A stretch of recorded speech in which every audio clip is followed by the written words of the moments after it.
Okay, there we go. Hey y'all, how you doing? Here we are again. This is Boris the Cat's Wartime Journal, Part 2. That's what this is. We are continuing that campaign that I started earlier this week, and today I've got the day off. And I don't have that much scheduled today. I don't have anywhere to go, so this one might be the really long video. Got my phone just sort of plugged in so we don't run out of battery. We have plenty of space on the storage for the phone. So I don't know. We're going to try this out. I'm going to try to just sort of keep recording and keep playing and see if we can finish this campaign. Now, we are almost done with Chapter 1. Boris and his friends have made it for 2 days. Boris has also, if you may recall, I described Boris as kind of a jerk. So far, he's sort of proven me wrong. You did not see, I did not record, I should say, the first day. But on the first day, he did comfort somebody, and he also did that on the second day. So he lowered misery twice. He was a good, helpful kitty twice. That was Boris. Now it's kind of funny to call this campaign Boris's journal. Obviously, cats can't write anything. Boris is definitely not the main character. We have 4 actual people that are trying to live in this shelter that are actually doing all the things and trying to survive. So really quickly, we're going to talk about their overall position at the moment. In the last episode, we did have Bruno, Marco, and Amira and Savetta. Bruno was already kind of wounded. He had what I am calling a stomach wound. He arrived to us on the first day. He was already at wound level 2, and since he had a big sack of food, I figured for narrative purposes, we could just say he tried to steal some food from the wrong people and got stabbed in the process. He showed up at our ramshackle little shelter here, and the people took him in, helped him, bandaged him up, but his wound has gotten worse. We did patch it up, but he is back to wound. He's up to level 2 for his wounds all over again. So he's not doing good. He's okay hunger-wise. He's a little tired. Marco, our firefighter, he's a little tired as well. He's also a little hungry, and he's kind of sad. He got sad because he was, he was exploring the sewers. We do have the sewer expansion this time. It's over there. We're going to try to actually pan the camera this time if we go into the sewers so that you guys can see the sewers being laid out in the cards and how that exploration works, because you sort of have to make the map as you go, more or less. But anyway, Marco went through the sewers and found a mass grave, and that made him sad. So there is that. Amira is doing the best out of everybody. She is a little hungry. She's a little tired, but otherwise she is okay. And Savetta is almost dead. Amira and Savetta went scavenging the previous evening, and it wasn't a great journey. Somebody put in the comments that I missed a heap. I'm not really sure I did, because I think that heap that I found, I ended up drawing the reality impact, which actually gave us the valuable painting. We got that from that heap, I believe. It was either the valuable painting or the other reality impact that happened during that scavenging was an interesting little encounter where we almost got shot. Savetta and Amira wandered into a very strange boudoir with lots of fancy clothes, because we were in the ruined villa. So we had several random encounters happen there. One, we found a valuable painting. Another, we ran into a couple of scavengers that the game made it clear to us they did have guns that did have ammo in it. So we decided to sort of talk them down and say, hey, look, we don't have anything. We're just going to go. So we were not able to escape with any of the potentially valuable things from that room. But we didn't get injured, and we did get the valuable painting, which is going to give us a trade value of 30. It does have a weight of 3, though. Anywho, so that's more or less what happened last time. We're also very low on food. We have 1 raw food, and we have 1 vegetable. We have plenty of water, though, so we don't have to worry about that. We also have a narrative card called Duty, which is going to allow us to get rid of 1 sort of space of rubble and or rubble remnants for free, basically, by just increasing the fatigue of 1 character. So I don't know if we have enough time to do that today. Getting rid of a bit of rubble is not as pressing as all sorts of other things, really, because at the moment we have only 3 characters that are able to do something during the day phase. Bruno, Marco, and Amira can all do something once. 1 character could use the bed to take a nap and get like an extra action. So, but that's still technically only doing 1 thing. You take a nap and then you can still only do 1 thing other than taking the nap. But that person's fatigue will be completely removed so that they can do things during the evening, which is why the bed is nice. Savetta can do nothing because she broke her leg, unfortunately, in the ruined villa when we were scavenging for things. That is what I'm going to say happened. She broke her leg. She got wound level 2 immediately. And unfortunately, in the evening, wounded characters got worse if we did not have bandages. So the plan today is we want to try and the central square is a place we can go. It is a place you can just initiate a trade. So we're going to want to try to do that. We have that painting. It's got a value of 30. We could get some bandages and we could get a saw blade. And if we get those 2 things, we could also have 5 left over. And I'm kind of thinking about maybe getting cigarettes and some other inexpensive things, that maybe a couple of cigarettes and a moonshine. That would be 5. That would actually be a decent trade as well. Tempting to get another vegetable, but if we send Amira out to scavenge, she will get a vegetable guaranteed. Okay, so the first thing we're going to have to do before we do anything is draw the event for the day and see what that brings. Also, I don't know if you even notice over here, here's a little fun fact. There's a thug miniature for the noise level for scavenging. I kind of had to improvise. My cat Harry sort of stole the little red bead that you usually use for the noise level, and I have no idea where the hell it is. I just spent a decent amount of time looking all over the apartment. I don't know where he put it, and this is something he has a habit of doing, and I should definitely be more careful when I leave my little game components lying around on the table here, because Harry will snatch them up. The event. What is the event for day 3? Let's begin day 3, see what happens. Oh, that's not good. Bad news. Raise all characters' misery by 1. Great. Well, we are really going to want to build that chair now. That chair is going to be really important. So we're going to have to raise Marco's misery by 1, so he is now at 2. Everyone else is going to have level 1 misery. So at the moment, not terrible.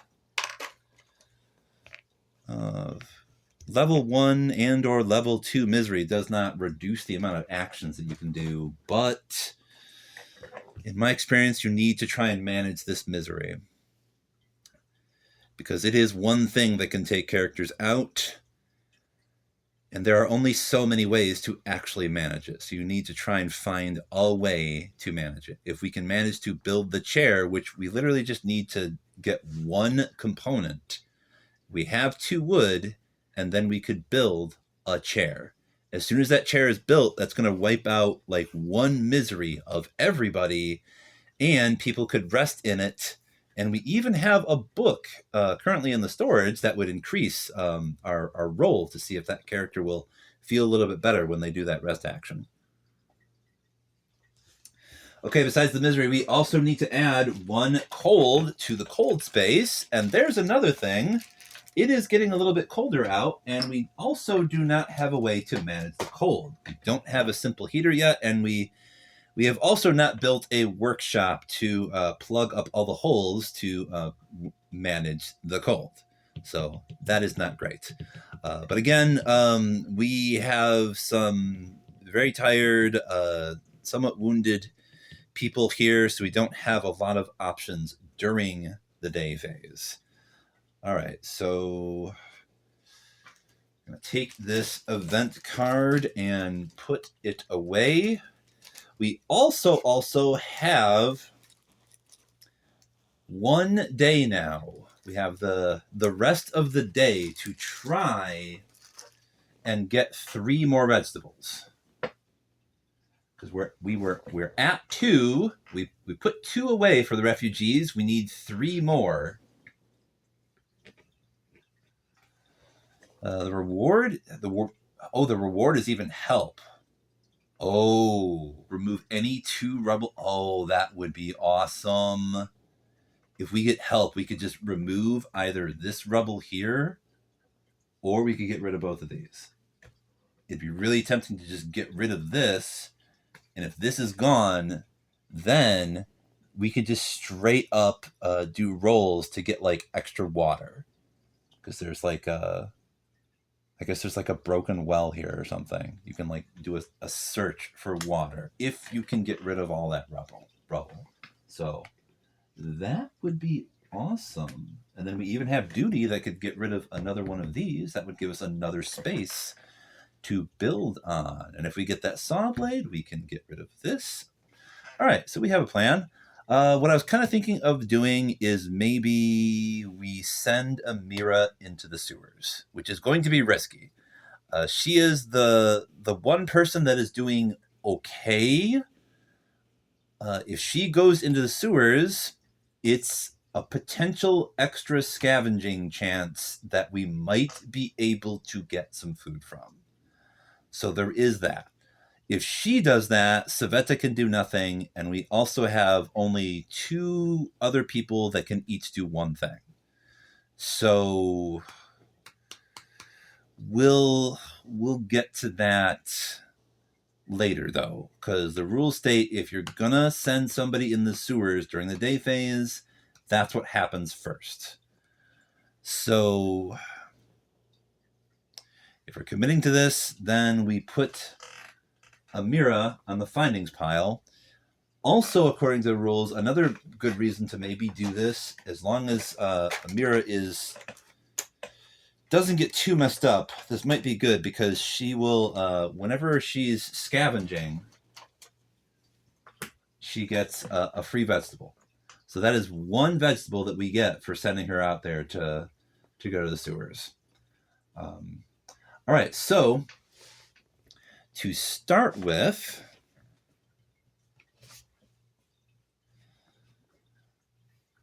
let's move the camera here over to the side. So you can see you've got, for the sewers, you have 2 extra little decks that represent rooms and corridors, and we also have these little map cards. There's also this exploring party token. So we're going to take the sewers starting zone. We're going to flip this, and you can see you start in this big S, and then it basically just tells you like, okay, you need to get, you need to explore 3 other tiles in addition to this one, and then get to the room on that third tile that you expose.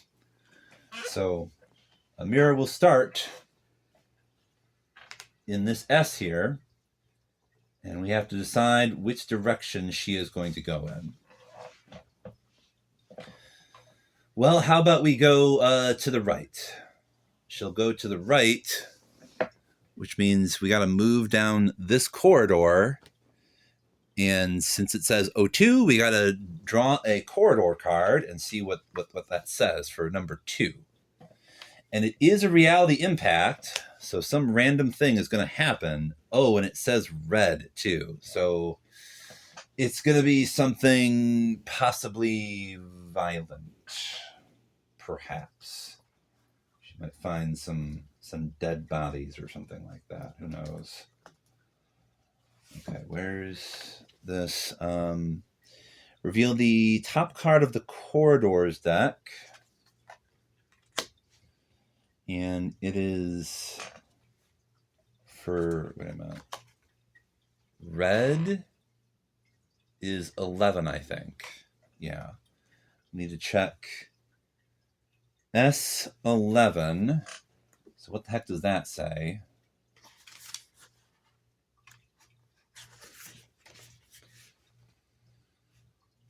We heard that this intersection is safer than the others. However, our sources seem to be outdated. We moved down the cement well, covering our noses with rags. It was supposed to be shallow, but it isn't. Some foul yellow goo flows below. We stand knee-deep in it and nervously glance around. Nothing. Darkness is everywhere. The sewer seems to have been recently flooded, and there seems to be a jerry-rigged dam ahead. Oh. Oh. So our options are either to attempt to cross the dam, which might go okay, but it might not. It sounds like it might not. Boy, if Amira takes some kind of a wound here, that would be bad. We already have several characters with wounds. If she forfeits, I'm going to say we still get a vegetable. She somehow found a vegetable in the sewers as soon as she went down there. But if we don't try the dam, picking this route was not a good idea. Let's go back home. We've had enough for today. We have to forfeit the exploration.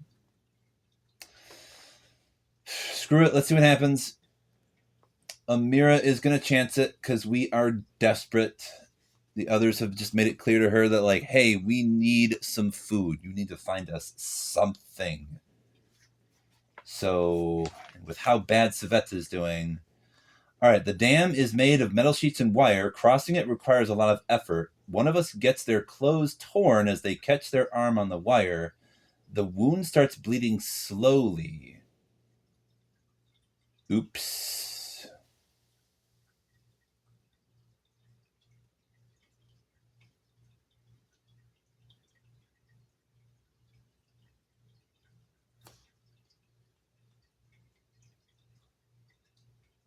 Okay, the options are we bandage and disinfect the wound, discard 1 bandages from the findings pile, which we do not have any bandages.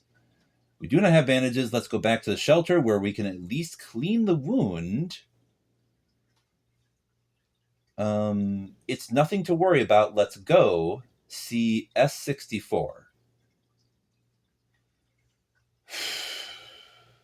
So once again, either we just go back and everything's probably fine, or Amira takes a wound.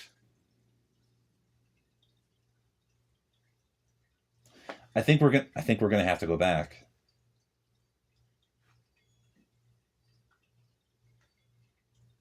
And it says we still have to check something out. So we do not have bandages. Let's go back to the shelter where we can at least clean the wound. It says go to S80. So what does S80 tell us? We go back. Once we're at the shelter, we clean the wound thoroughly, and only then we realize how serious it is. Forfeit the sewers exploration, back to the game. Okay, so it doesn't say that Amira takes a wound. So we'll get the extra vegetable, and she's coming back in the dusk phase. That's how this works.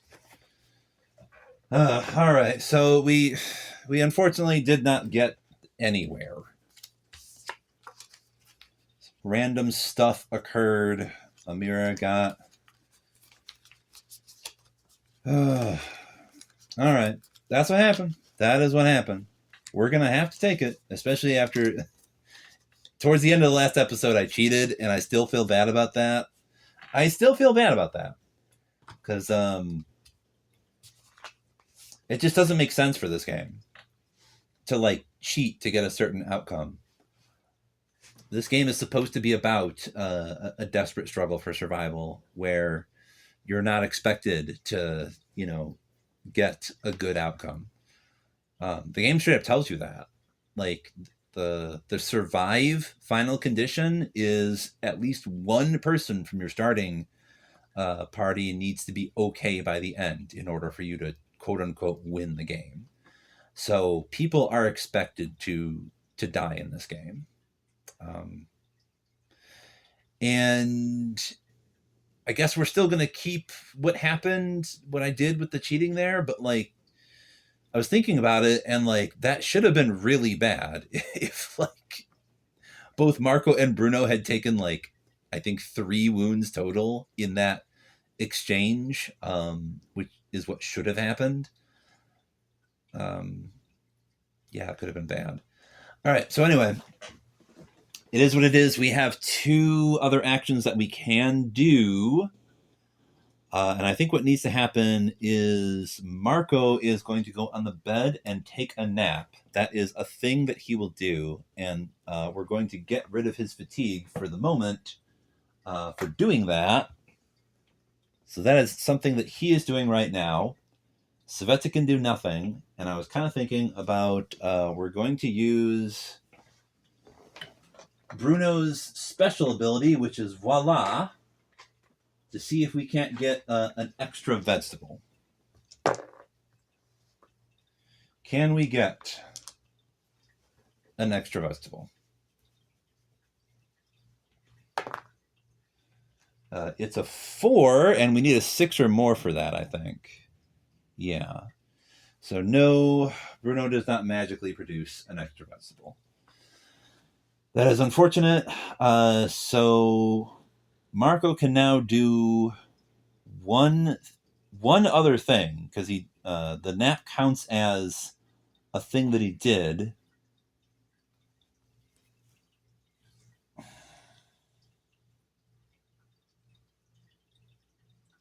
I think we'll have him go outside. We're in a desperate situation. Let's see what happens if we go outside. So the final action here is we'll have Marco go outside. And it says, please help us. Your neighbor asks for help with barricading his property. If you agree, choose one character and place them on this card along with a wait token. The character will return to the shelter during the dawn phase. When all wait tokens are resolved, they will be tired as if they did not sleep at night. So, all right. So for the moment, we're putting Marco off to the side on this card, and we'll see what happens with him towards the end of the day. When it's time to resolve wait tokens on the fate card that we draw. So that means that Amira comes back in dusk with an extra vegetable. And it probably sounds like a terrible idea.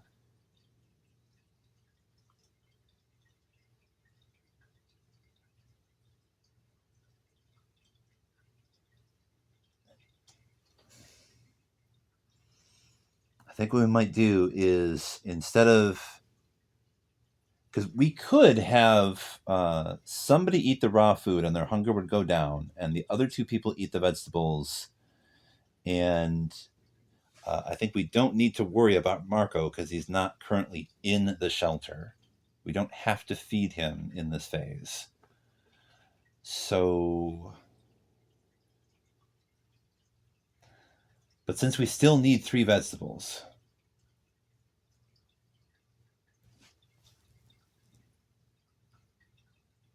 I think we'll feed Amira. Well, wait, no.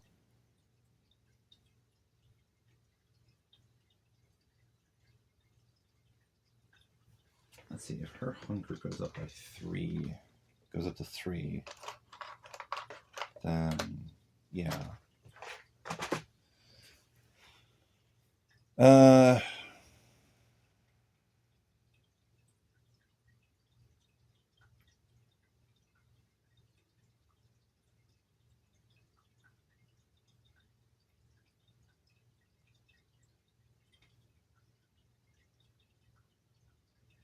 Who should we feed?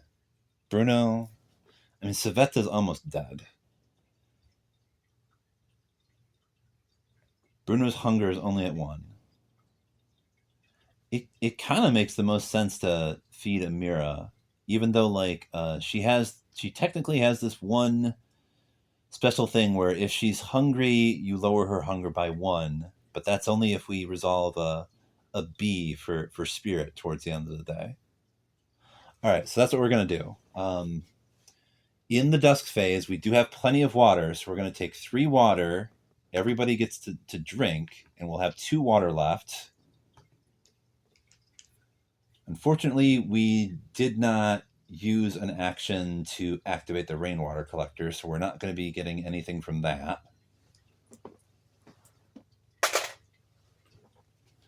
But if we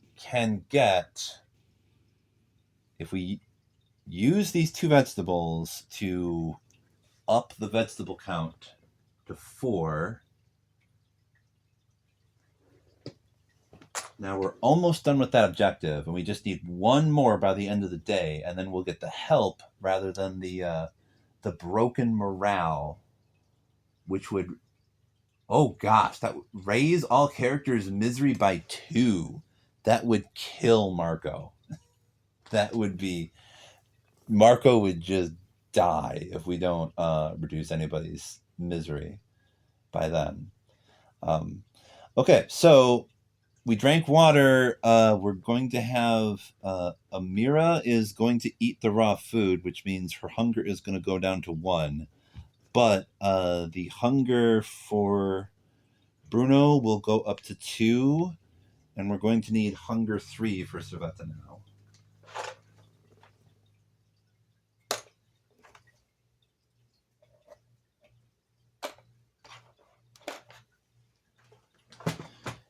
That's right. We let the severely wounded school teacher go hungry. That's not great. That is not great. But that was dusk. So now that dusk is over, we decide what to do in the evening phase. And probably we're going to have Bruno on guard duty with a knife. Even though he is wounded and he's pretty tired, we're going to have Amira go scavenging with the valuable painting. She can carry it because her inventory is 3. And I think we're going to have Saveta just sleep in the bed. She's going to go to sleep. She's not going to do anything for this evening. So we have to raise the fatigue of basically everybody, including Marco, by 1. So Marco's fatigue goes up 1, and then we're going to need... we're going to remove all the fatigue for Saveta. But we need fatigue 3 for both Bruno and Amira. They are going to need to use that bed tomorrow. Although only one of them is going to be able to use it, since each of them only has like one action. So probably Bruno is going to use it. Anyway, we get an extra vegetable. We now have a. This is the actual scavenging phase. Each time Mira goes scavenging, she gets a free vegetable because she is quite okay. That's her special rule. Quite okay. Once per scavenging, Amira may add one vegetable to the findings pile. Oh, all right. This is, as usual, a desperate situation. And that's probably a good time to mention that, yes, we still have... I still have the camera. Okay. That's a good thing I remembered that. I still have the camera over here.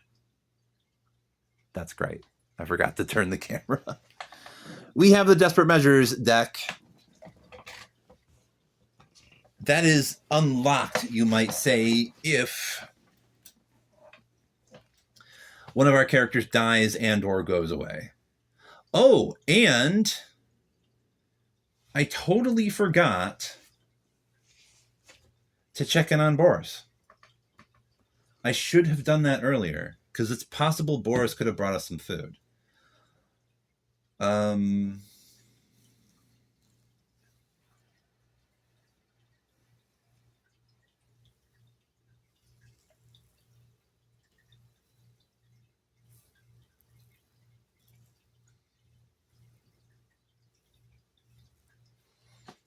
We could do that now, or we could do that later,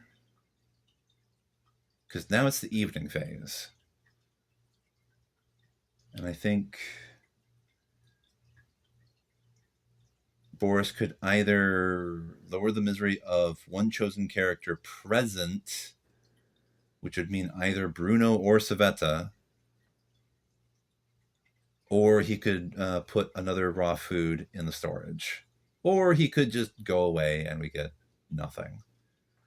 So we either do that now or at the end of the day. We might as well wait till the end of the day, because then Marco will be back and we might be able to lower his misery with Boris, or get a little extra food. So that might be cool. All right, so we're going to check in on Boris the cat later, because I forgot to do that. I should have done that right at the beginning of the dusk phase. So now that we've decided where everybody is going to go, Amira is going to go to the central square. We're going to put her on the central square, and we're going to get to draw 12. Let's see, 12 exploration cards. 1, 2, 3, 4, 5, 6, 7, 8, 9, 10, 11, 12.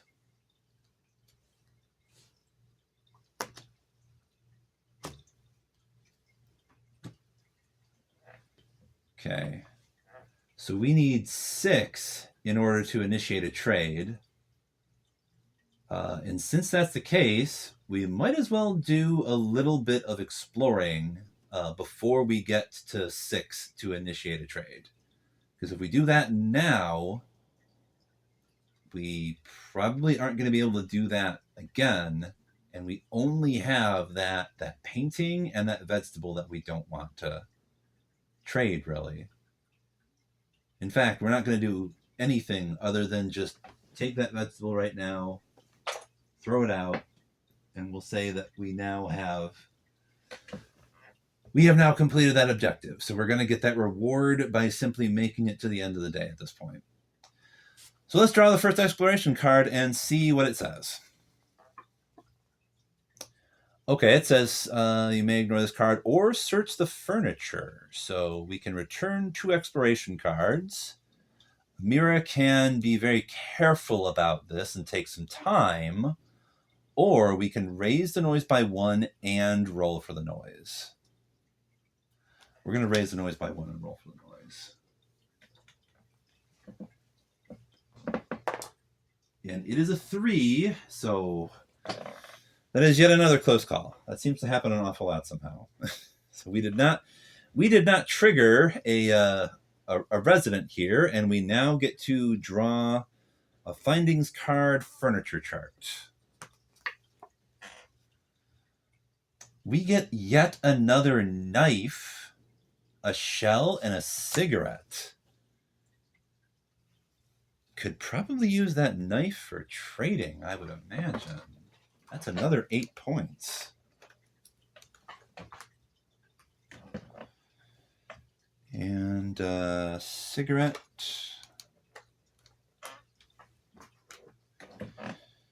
And a shell, which is literally, I have now found out, thanks to someone who left a comment, shells are not used for a shotgun. They are used for making ammo once you finally have a firearms, a gun workbench, I think it's called. You'd have to build a metal workbench, first of all. We don't even have that yet, so... Shell is literally useless until you can somehow maybe get a gun workbench. We don't have that, though. So, all right, we can also roll for special findings, though. Do we get an extra thing by rolling for special findings? We do get a 10. That is an additional cigarette. We get yet another cigarette. Is there not? Yes, there is. Cool, we get another cigarette. Boom. Bonus cigarette. Cool. Mira is getting lucky. Okay, so that is the furniture. Shuffle this back in there. What's coming up next? Okay, we get a jammed door. This location doesn't have that, so we have to draw another exploration card from the top of the exploration deck. This one says climb up. All right, so I think I'm going to learn my lesson from last time. There's a low chance of Amira getting wounded here, but she almost got wounded trying to go into the sewers. And we already have 2 characters that are really messed up. So let's take 3 cards away.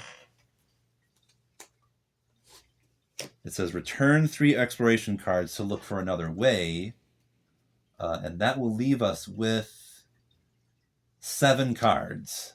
So we would get to draw 1 more card.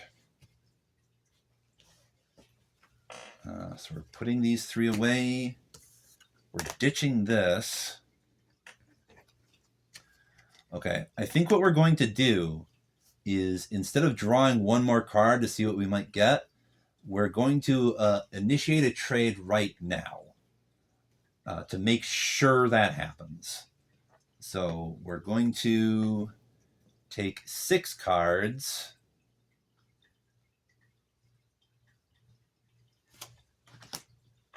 And return those so that we can go to entry 674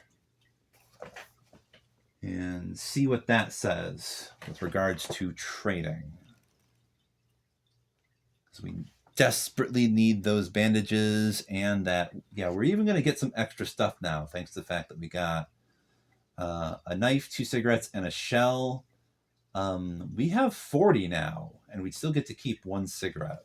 So that's pretty cool. And we already have 1 cigarette in storage as well, which we will hopefully be able to keep because who knows what happens in the night raid phase.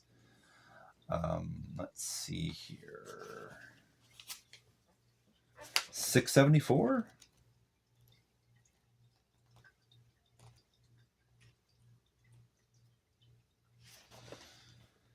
The human shadows roaming around the center of the city gravitate to the market. It's at the market where a person can get nearly anything they need, even though what's available isn't of great quality and comes at an exorbitant price. Of course, trade there is all barter-based. The national currency lost its value a long time ago. So what it says is you may buy any gray, green, and yellow tokens here, so no red for weapons. The trade commission is 3, though. So that means in order to initiate a trade, we're going to have to give up our cigarettes and our shell so that we will have 38 rather than 40 and no extra cigarettes. Although I guess we can just trade back for more cigarettes later on.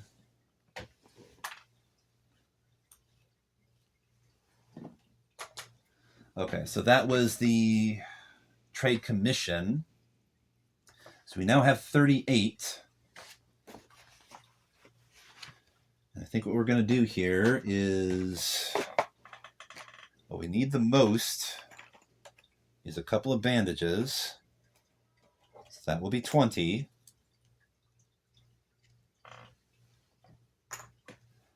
And that's going to leave us with 18 left.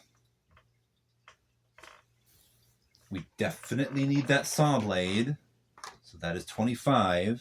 We need that saw blade. I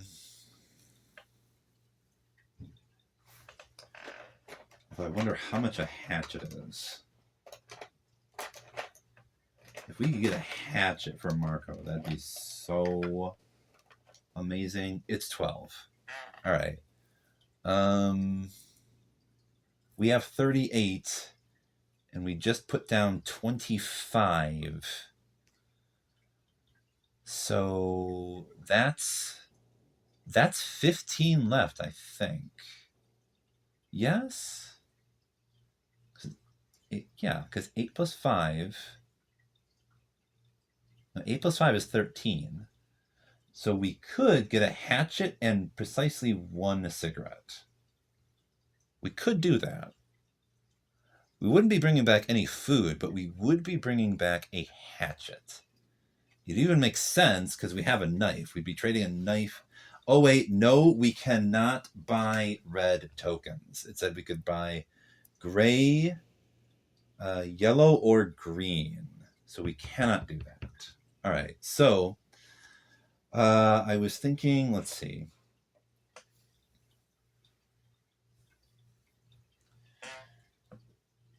If we put down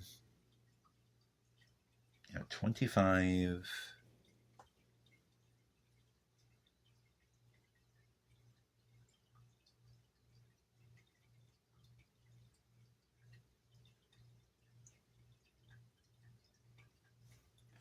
We got 13 left.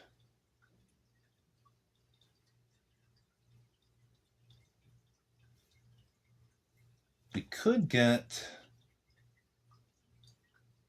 a raw food and a moonshine? That would mean we would only have 1 cigarette in the storage for the moment. Provided we can keep that. Because it might be gone in the night raid phase, depending upon what happens there.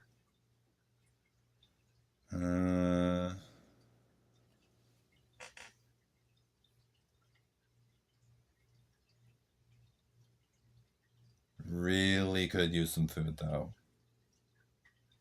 We have no food. And if Amira trades all this stuff, she could bring back 2 water. We want her to bring back at least 1 component so that we can build that chair. So she could bring back 2 water and 1 component. Not if we get the food, because that'd weigh 1. She could only bring back 1 water.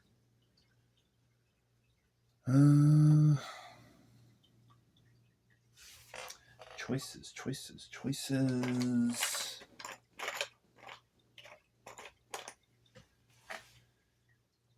I don't know. Having meds would also be nice. It might make sense to get 2 bandages, meds, a saw blade. If we have 38, that leaves us with 3. We could also get a moonshine for Amira. If Amira's trading, it even makes sense that she'd want her moonshine.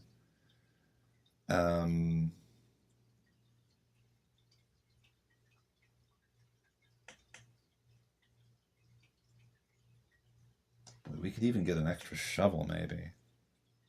No, meds. I think meds makes sense because cold is at 3, and we have no way to control for the cold. It's very possible one or more people is going to be getting ill this evening. So we should be getting some meds and also a moonshine. That is what we should do.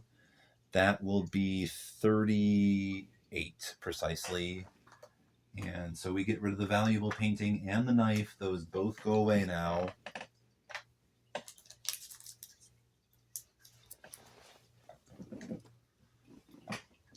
Amira has 2 things that she can bring back with her. We have 1 card left to draw. So we'll see what that card says, I guess. We're done with the trading. What does the card say? We can search the heap. We can, yeah, we're going to raise the noise by 1 and roll for the noise. Let's see what happens.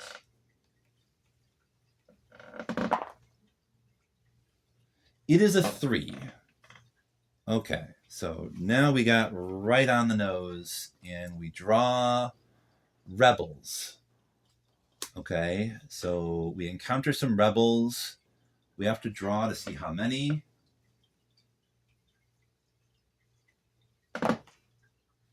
It says, okay, so it's only 1. And draw their tokens. I need to fish out an enemy token at random.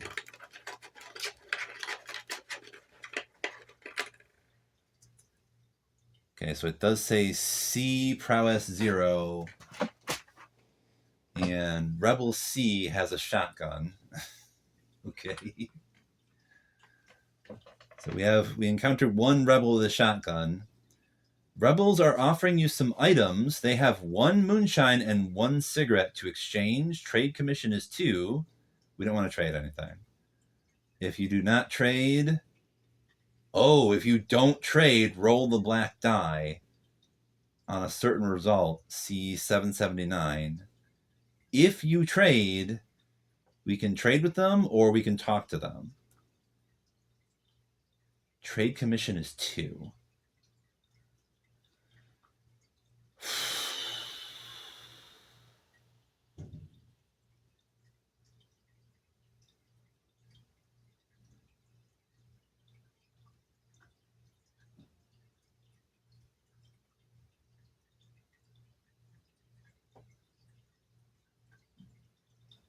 We might have to give them our moonshine so we can get a cigarette so that they don't attack us. Because if we don't trade, we have to roll the black die. On a 1 to 5, C779. And I don't know what the heck that means. But if we trade... Oh, if you trade, you may return 1 exploration card. So we can't do that anyway. We don't have an exploration card to return. So we kind of have to roll the black die again and see what happens. So are we getting 5 or less? We get a 9. So yeah, we don't have to go to 779. And we don't trade, so afterwards it says afterwards shuffle this card back into the residence deck. All right. So now we saw this guy and now he just goes away basically. Amira just says, nope. Nope, you can't have any of my stuff. And the desperate man with the shotgun just politely goes away. Like, oh, okay, well, whatever. I already have some moonshine. That's fine. I definitely don't want any of those other incredibly valuable goodies that you have on you currently. Okay. But we also have this heap that we can now search. And the noise goes back down to 0. Draw and resolve 1 card from the findings deck, heap chart. And it says we get another shell, a filter, and an electrical part. And probably all this stuff is going away other than the shell. because we just do not have the space for it.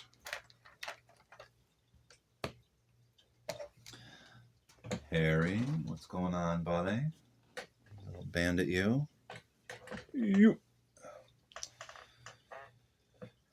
Let's see. What do we get for special findings, though? It's a 4, so that is probably nothing. Yeah, that's nothing. 1 to 5 is nothing for the central square. All right, so we get to keep the shell. We're also going to take back 1 water and 1 component and this moonshine. Amira can hold all of that, plus all this other stuff that doesn't weigh anything. So that is what she will take back once we finish the night raid phase. So now we toss these other things out that she could not take back with her. Let's put this. Let's see. We're going to put all the exploration stuff back and fold this findings back in here. Exploration cards go away. All right. And we draw the night raid card, and it's starving people. There will be 1 wound and any 4 tokens / resources starting with green tokens. Oof. So this means Bruno is going to have to defend himself. If we're lucky, he does not get further wounded. If we're very unlucky, he takes 1 wound and we lose all of our coffee and our cigarette. Because it does say 4 tokens / resources starting with green tokens. And that's all we have for green tokens. So Bruno does have 1 prowess and he does have a knife. So we do get to roll the melee die and we will see what result we get. We do get a 3, and I'm going to show you that so that it was a 3. That's what it was. Okay. We did get lucky this time. Why didn't you roll that way last time, Bruno? So what this does mean is Bruno avoids his wound, and we get to also reduce 2 points of damage. So they're still going to take 2 things. That means we lose 2 coffees. So that's unfortunate. But we still have 1 coffee and 1 cigarette and 1 moonshine. We'll be coming back with Amira. Afterwards, shuffle this card back into the Night Raids deck. All right. That was the Night Raid. So Amira comes back. We get all of these goodies. Moonshine. Get a shell. Beds. Bandages. All right. We're also going to need to take. Let's see, how many is there left? 2.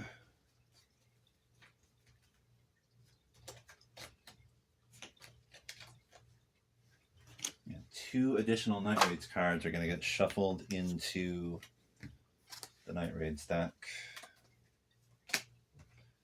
Represent the crime wave. And once the chapter is over, which it's about to be over, like we're going to get the rest of those additional scary cards anyway. So, and then we put this knife back here.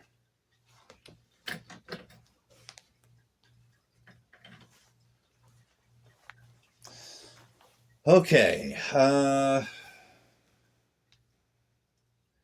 Right. Marco comes back once we resolve the that weight token. Yeah,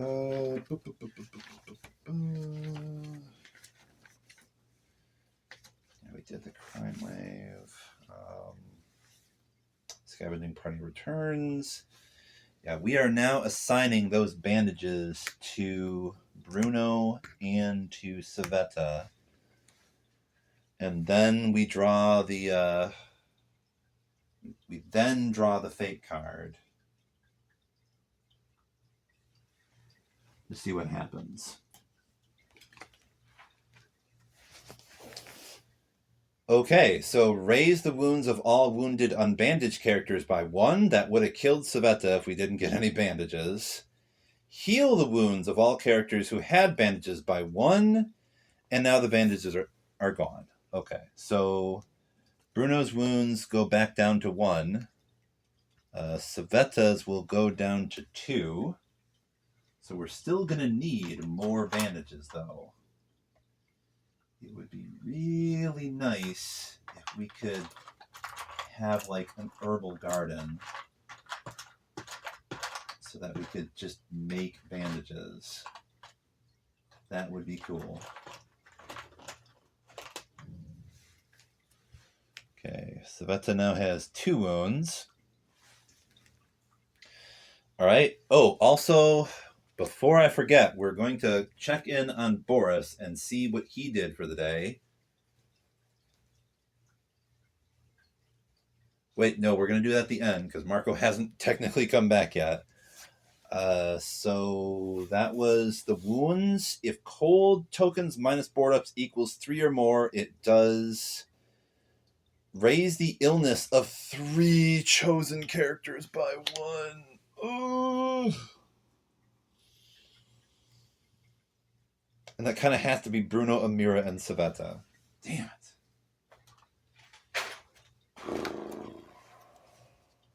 Great. We have illness to deal with now, too.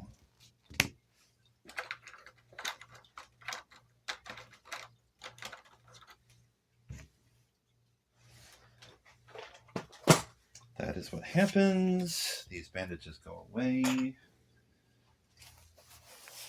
Let's see. Exchange the nearest location, which is going to be the hotel. Wait, it just says the nearest location. The hotel goes away, and we get the shelled school now is replacing that. Now we resolve weight tokens, which is going to be this thing with Marco. So the character will return to the shelter during the dawn phase when all weight tokens are resolved. They will be tired as if they did not sleep at night. We already raised his fatigue by 1. Roll the black die. If we get a 4 or more, we can resolve findings. Resolve 1 card from the findings deck pantry chart. And we got a 6. Cool. It was a 6. Feel the need to show you that now because the way I technically cheated that last time. All right, so we do get to draw a findings card and resolve the pantry, which means, we do get a raw food and another moonshine. Okay. All right. So Marco comes back. Put the weight token away. And I think before we do anything else, we're going to check in on Boris and see what he does now that Marco is finally back. We might get an extra food, and Boris might make somebody feel a little bit better. That would be nice, Boris. Things are not going very well. Can you help a little bit, please? It is a 6, so he does, once again, Boris the therapist makes somebody feel just a little bit better. So...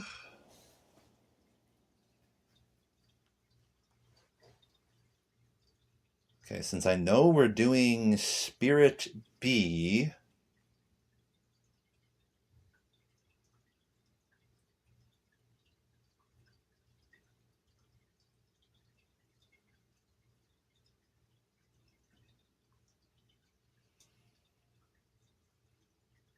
we're going to do it to Bruno. Because Bruno is already at misery 1, and Spirit B for him says raise his misery by 1 if he's hungry level 2 or 3. He is at level 2 hunger, so his misery would have gone up by 1, but Boris made him feel a little bit better. So that's nice. Thanks, Boris. So going down the line here, Marco did not get ill. He was not technically here when that thing happened, so we don't lower his illness by 1. For Amira, B is she gets the hunger thing. So if Amira is hungry, lower her hunger by 1. She now has no hunger. Something good finally happened for once.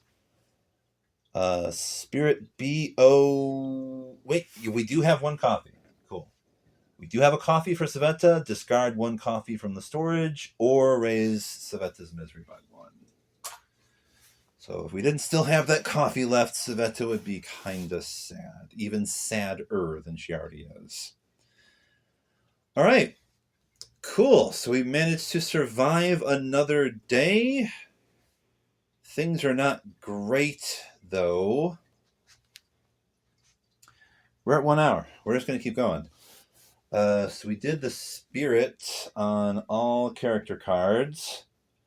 So that is basically the end of the day. The only other thing we need to do for this final day...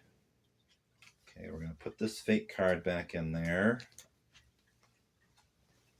We also need to draw 2 narrative cards. Which one will we keep? We have... Oh, gosh. Yeah, we definitely want resourceful. We got resourceful... and or dead on. We don't have a hatchet. It would be nice if we did, but we do not have a hatchet. Dead on would allow us to get like a critical hit with a hatchet, basically. So we could either ignore 1 Night Raid card if they are on defense, or do a backstab and automatically kill 1 enemy in some sort of combat. So we don't have a hatchet. That's kind of useless at the moment.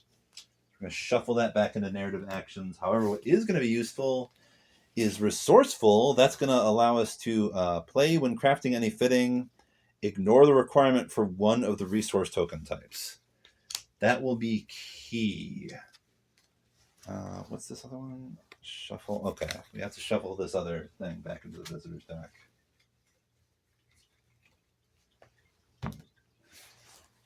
Okay. Because there are definitely some things we need to build here. We want that chair, but we also want a workshop. So we can start putting plugging up some of these holes so that we can manage the cold at least a little bit, plus add defenses in the Night Raid phase. So there's that. Yeah, so now that day is done, we go to the next day and we draw this Chapter 2 card here.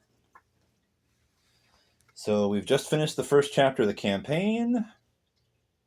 Add the Night Raid and Residence cards. Right, yeah. So we do, at this point, need to add the rest of this Crime Wave stuff anyway. So we now have full Night Raid and Residence decks. All the scary things are going to be in there, whether they have a red corner or not.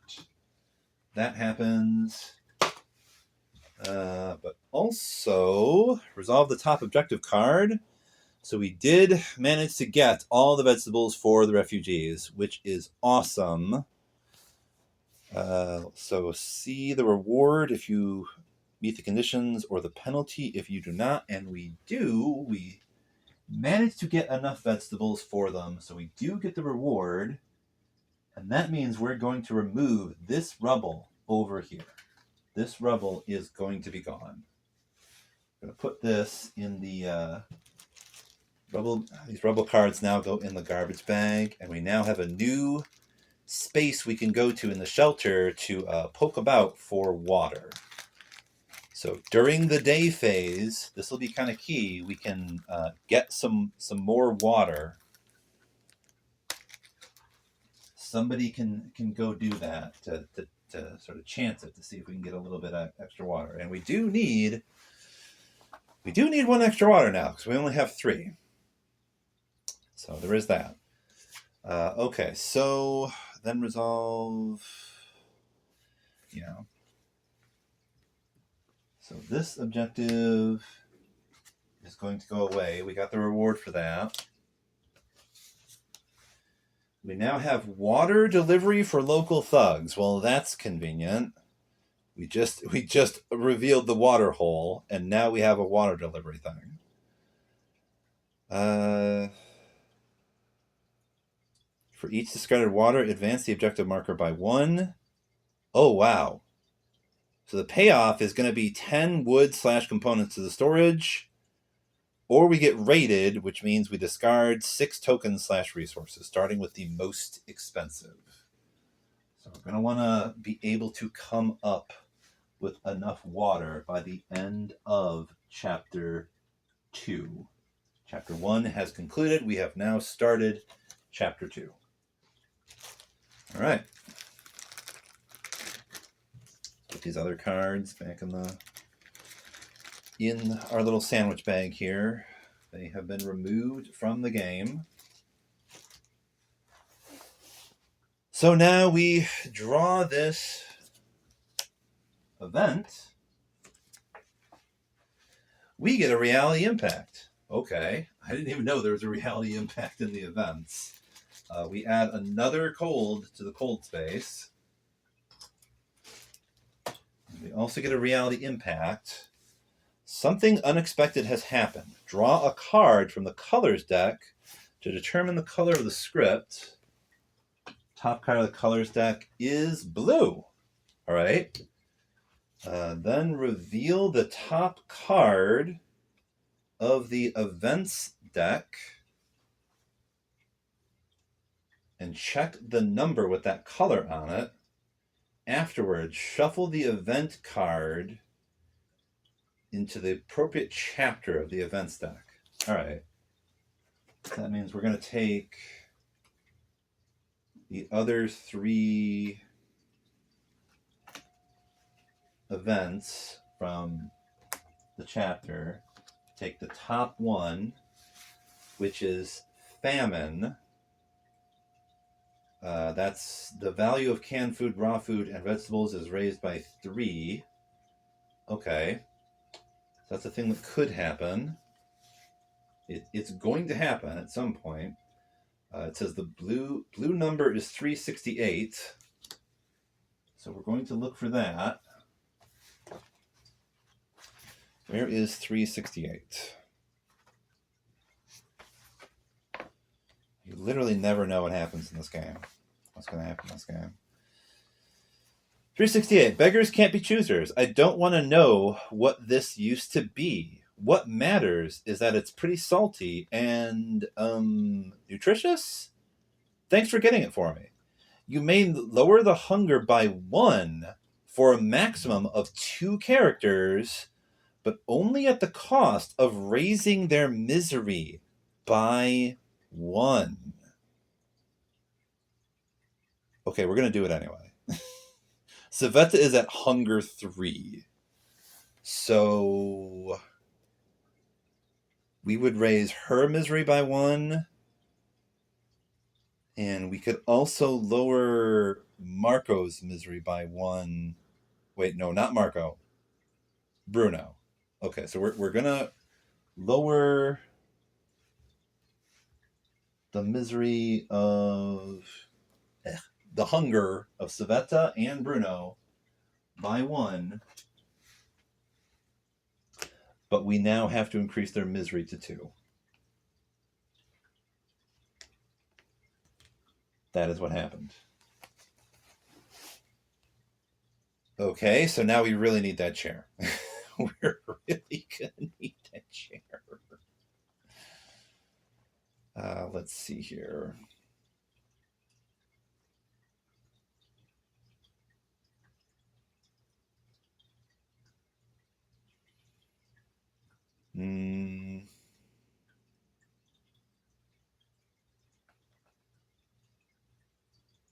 368. Yep, back to the game. All right, so that is what happened. So, put this color card back in the colors deck. This gets removed from the game, and then we're going to have to shuffle the remaining events for the chapter, so that way we have no idea which one is actually going to happen next morning, although it might be that famine event. Who the heck knows? And the reality impact event gets removed from the game. So I guess Bruno and Civetta just ate some mystery food that technically reduced their hunger a bit, but whatever it was probably awful, and now they're even sadder than they used to be. So that kind of sucks. You know what? Before we do anything, we're going to check in on Boris. We have a lot of miserable characters here, and we sure could use some extra food. Does Boris come in clutch once again?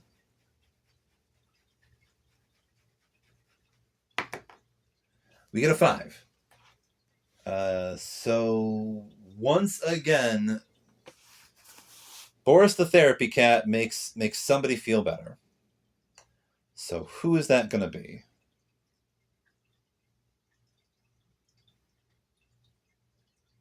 Might as well do it to one of these characters that has misery too, because once we build the chair, we're going to bring everybody's misery down by 1.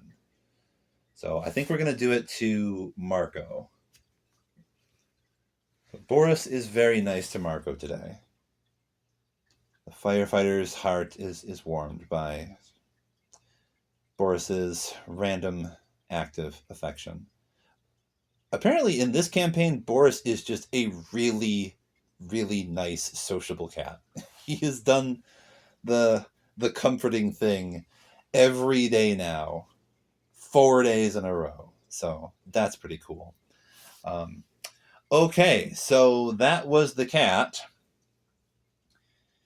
And we're just going to put the cat model off to the side to represent that we've checked in on him for today, so I don't do it again throughout the course of the day here.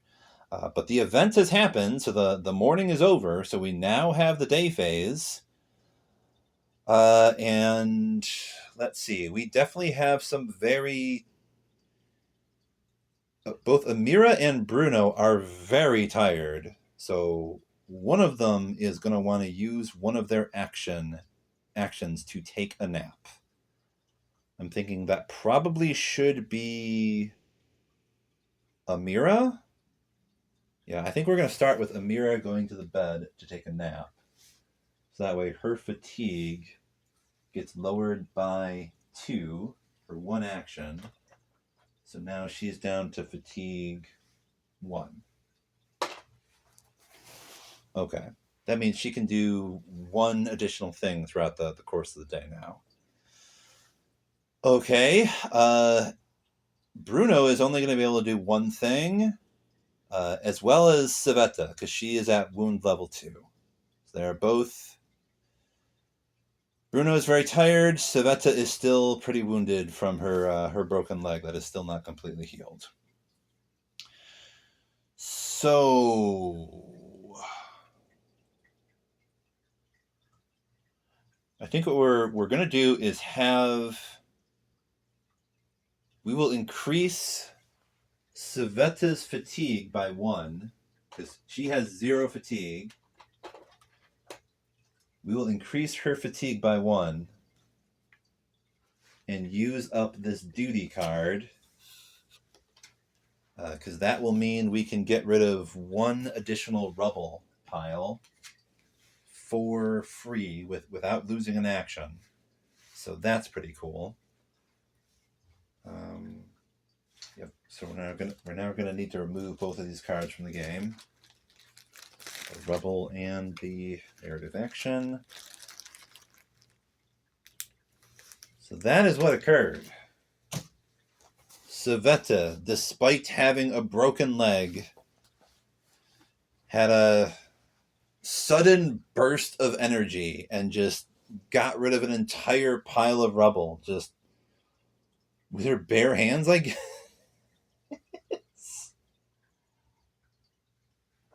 Savetta, the school teacher, coming in clutch. Y'all thought she was kind of useless, maybe. Nope. Okay, so we still haven't technically done anything yet, have we? Other than Amira taking a nap. So, we still have 3 other characters that can all do something. Both Savetta and Bruno can do precisely one thing. So what should that be? Someone should definitely go to that rainwater collector. Definitely.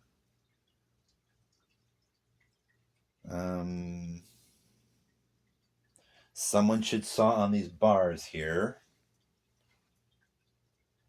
And if both of those things are happening,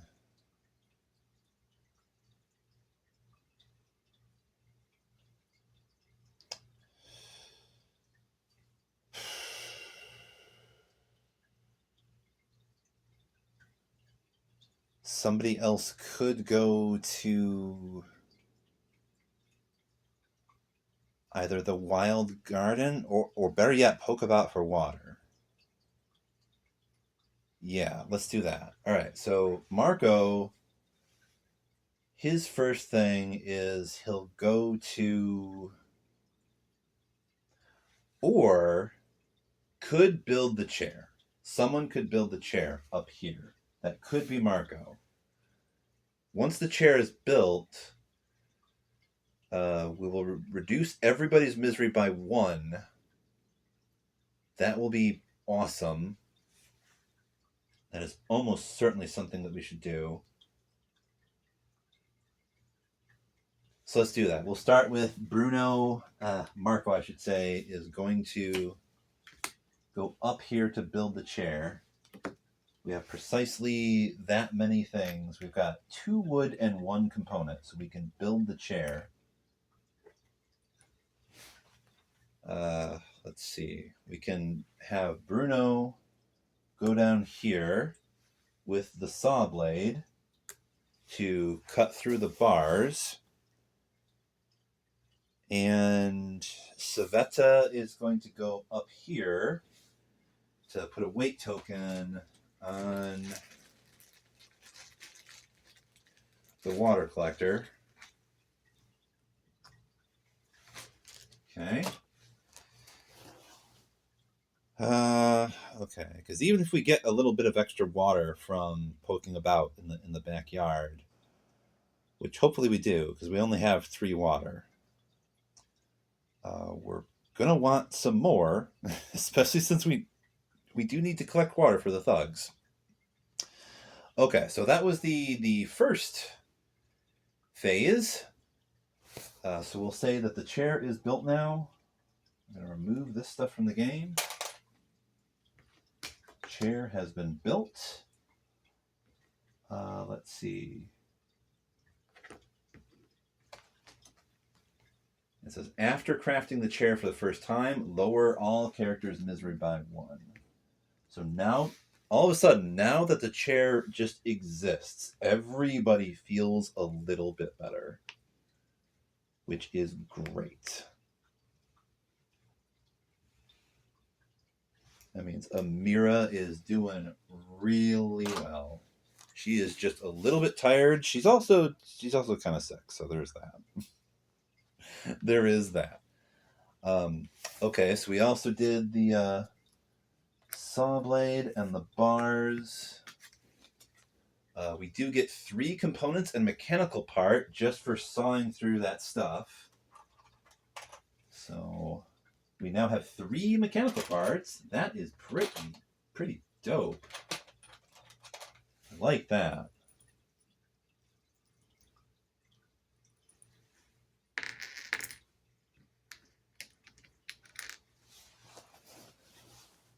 Let's see here. So I think we have to put Savetta and Bruno back here because they can't do anything else for the rest of the day. both Amira and Marco can do one thing each. I think it might make the most sense to have Amira go in the back to poke about for water, and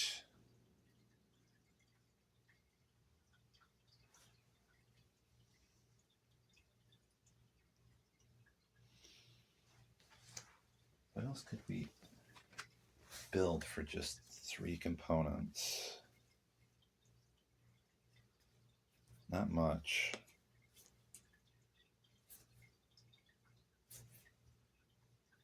We could build another bed.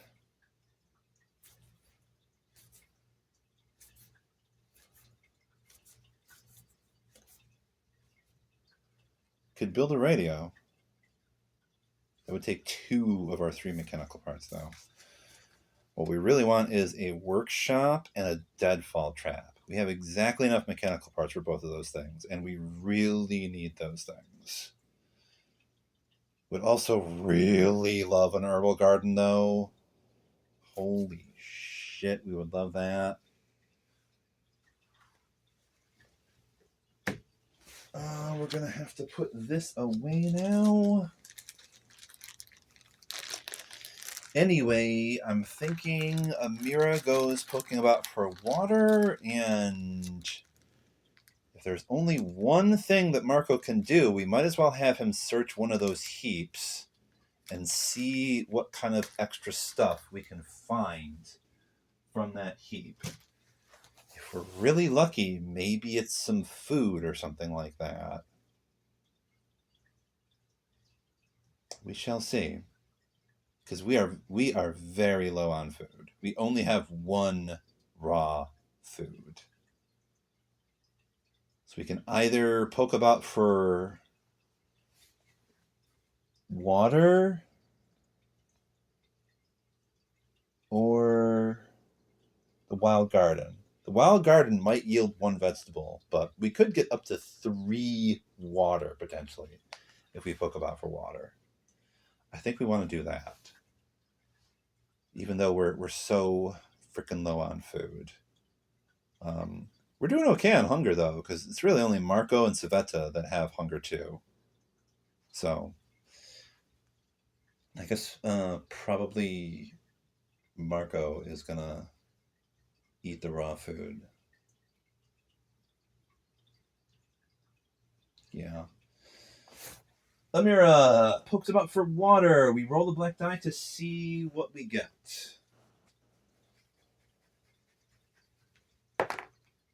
It is a 6, so that means we get precisely 1 water. She has found 1 water over there. And then we're going to move Marco down here to look at this heap. So now that he has done that, we have finally revealed this poke about for wood and components. So, and I guess that's why this is the advanced side of the map. This is something that's like just there by default on the basic map. You can do that from the very beginning to get additional wooden components, potentially. But we had to go through a whole lot of stuff just to finally get to this.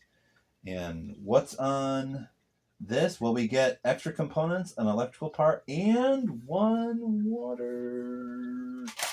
Okay, that puts us up to 5 water. Might as well just put everything in the storage now. Cool. So 3 components and an electrical part. All right. Now we got 6 electrical parts. We're just short on wood, but since we have that resourceful, we can ignore wood as a component and just build either the workshop or the deadfall trap. I think it would be dope to build that deadfall trap tomorrow, because that way we do still have 2 chems, and we can have somebody go there to potentially get some food. So that would be great. Although we also really want that workshop. But okay, so that is everything that we have done for the day phase. We cannot do anything else for the day phase.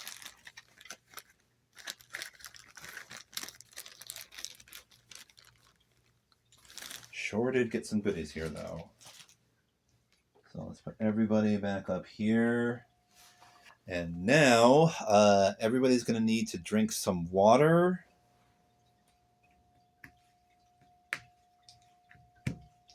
So we get rid of 4. We might as well get rid of this extra one, too, to say that we can bring the objective up to 1.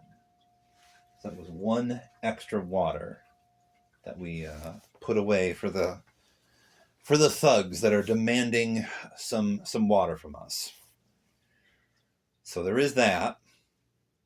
Now we need to eat, and we only have 1 raw food. So, like I was saying, we're probably going to have... Okay, Bruno does not eat. Marco does. We bring him down to hunger 1. We have to bring Amira up to hunger 1. And Savetta goes back up to hunger 3 again. Great. Savetta is once again almost dead.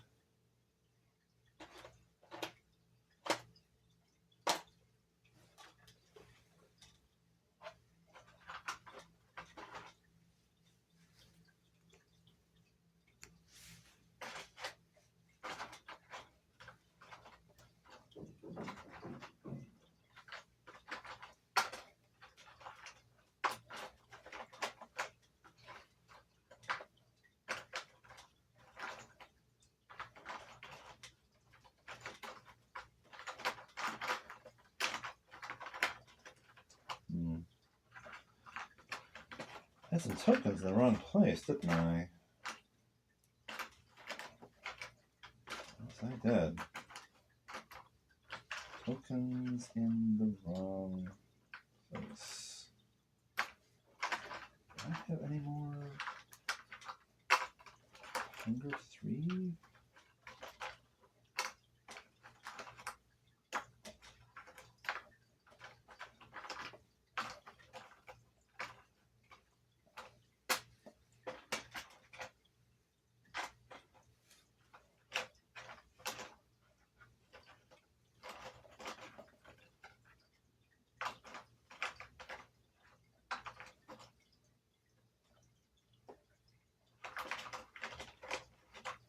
Don't have to worry about this later.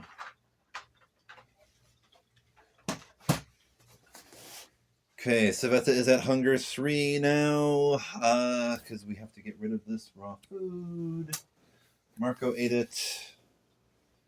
He gobbled it up before anybody else could. Everybody got to drink, though, so there is that.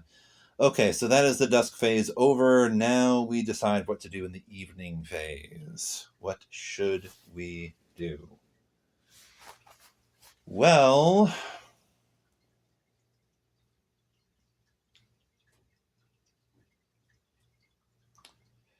Okay, Bruno has to go to bed. He's at fatigue 3. Everyone else is at fatigue 1, though. So what we might do is have Marco on guard with a knife.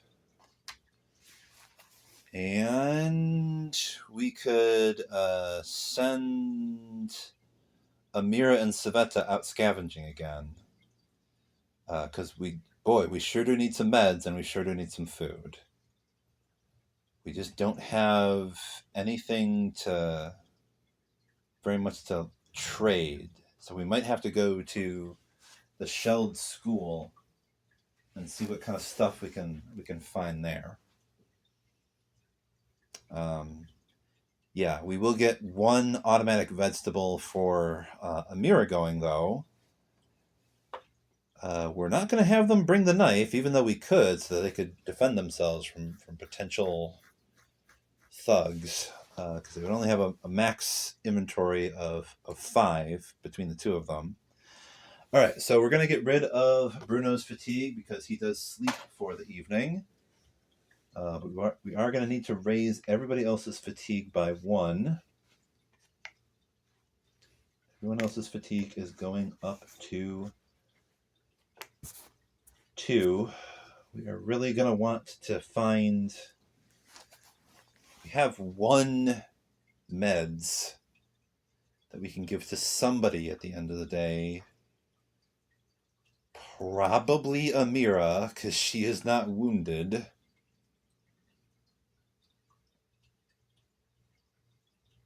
Yeah, Amira is probably getting the meds.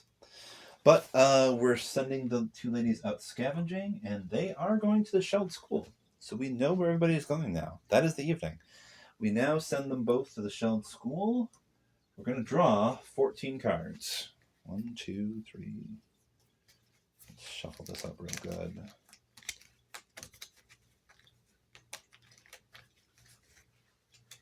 1, 2, 3, 4, 5, 6, 7, 8, 9, 10, 11, 12, 13, 14. Okay.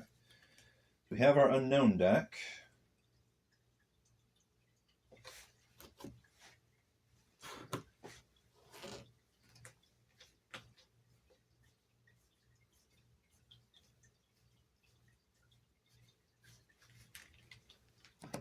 $14 cards. What is the first one?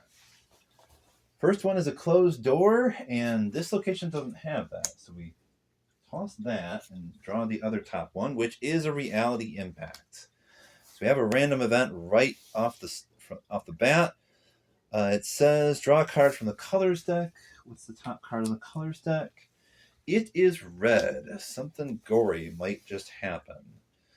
Okay, then check the number with that color on the exploration chart of this location's card. So that is 820. What is going to happen? 820.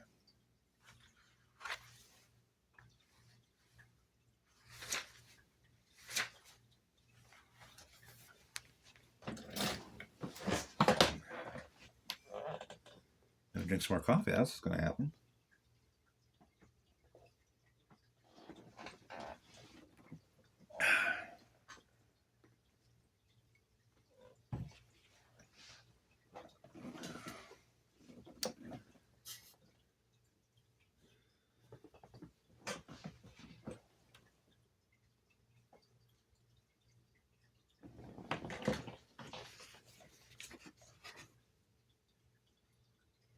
Okay.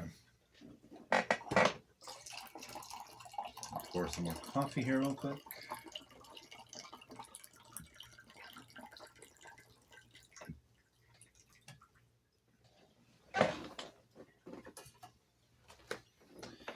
$820. A strange sight makes a stop at the classroom door.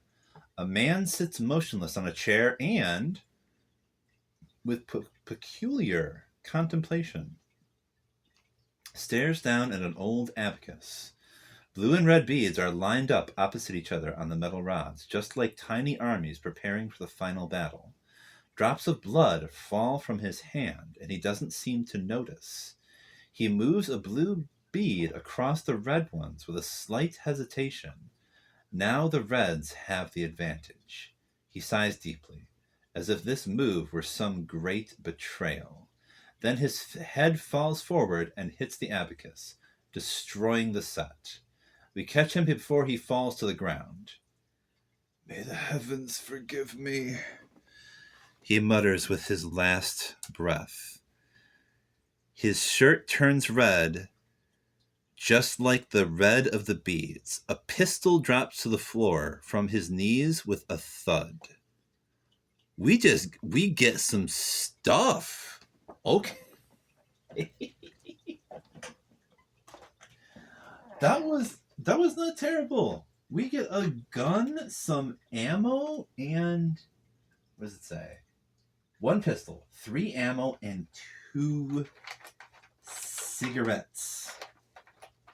I will take that with bells on. That's right. We also get a vegetable. Let's see. Ammo. 2. Where is... Okay. And we get a pistol. And we get 1 more ammo.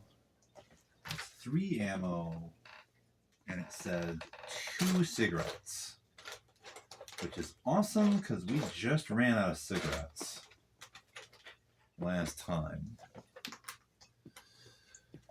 Okay, so we're starting with some goodies already. We've got some ammo, cigarettes, of course we get a vegetable, and we have 1 pistol, which means we can have 4 more weighted things. All right, then afterwards, place this card underneath the current location card. The Shelled School. Okay, what does the next card say? It says, I think I saw something. Return as many exploration cards as you wish and roll the black die. Add the numbers of the returned exploration cards to the result. If we get 5 or less, we draw and resolve a residence card.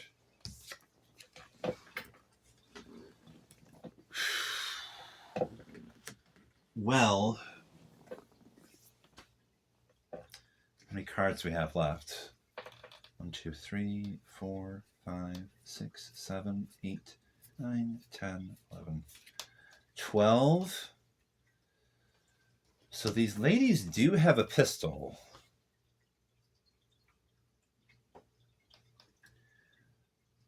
But we do have 12 cards left. We could put 3 back and still have 9 cards. And that would add 3 to our roll. Which means if we roll 3 or 4, well, we would add 3 to our roll. So we only fail if we roll like a 2. Because that would bring us to 5. So let's put 3 back. And we only fail on a 2 or less now. The ladies spend a bit of time to try and be a bit more cautious here, seeing as how something may be lurking around. Instead of moving quickly, they move very quietly and stick to the shadows. Do we catch somebody's attention anyway, though? We get a 7, so we're good. So we didn't need to put those exploration cards back anyway, but whatever. I guess we just wanted to be safe. That is gone. We even had a pistol. We could have shot at something, but all right. Next card is Basement Entrance. And we do have one of these. We do have a basement entrance. And this is a good one. Basement entrance means we can enter, raise the noise by 3, and roll for the noise. We will then get to add 5 cards from the exploration deck to the unknown deck, and we also may toss this to resolve 2 findings cards instead of 1. So the next finding card we get, we can double that up. So yes, we're going to do this. We're going to raise the noise by 3 up to 4, and we're going to roll for the noise. And we get a 5, so we are good. Okay. So that means we do get to add 5 cards. 1, 2, 3, 4, 5. So we get those cards back that we spent for almost no reason because we thought we saw something, but we apparently didn't. Noise is still up to 4, though, because we haven't triggered an event just yet. But yeah, so now we get to just draw the next card and see what happens. It is bars that we cannot saw through. This location doesn't have bars anyway, so we put this away and draw another card.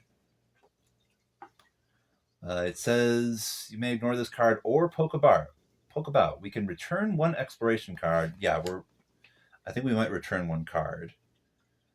We can choose 1 finding from the special findings chart. Bandages! Oh my gosh, we need that. Worth it. Worth it. Yeah, we're returning one exploration card. It's either that or roll for the noise, and the noise is at 4. So the ladies are going to be cautious as they poke about, and they do find some bandages. That is key. We're going to need some more bandages. All right, so that's gone, and yeah, that was not like a findings card. It was just one finding from the special findings chart for this location. Next one says, you may ignore this or hide out. Return as many exploration cards as you wish and lower the noise by the same amount. Okay. So with this, we could return 2 and lower the noise back down to 2. That might not be a terrible idea since we have all these extra cards. Or we could ignore it. We could ignore it. Might as well take advantage of it, though. How many cards do we have left? 1, 2, 3, 4, 5, 6, 7, 8, 9. We have 10 cards left. If we put 2 cards away, we'll still have 8. So 2 cards back. Put this away. And we can lower the noise by 2. So, Savetta and Amira get lucky. They find a place to hide, and they just cool their heels for a little while. And the noise recedes somewhat.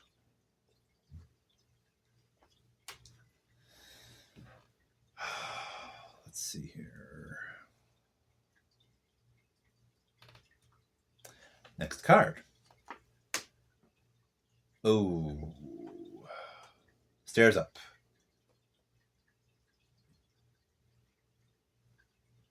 We can return 2 more cards, or we can enter, raise the noise by 2, and roll for the noise. Let's raise the noise by 2 and roll for the noise. So now I guess I'm glad we used that hideout. Can we evade this, though? No, because we rolled a 2. So what resonance card do we draw? It is hobos. So, okay. So this is going to mean we roll what? We roll a 3. That is 2. We have to draw 2 random enemy tokens.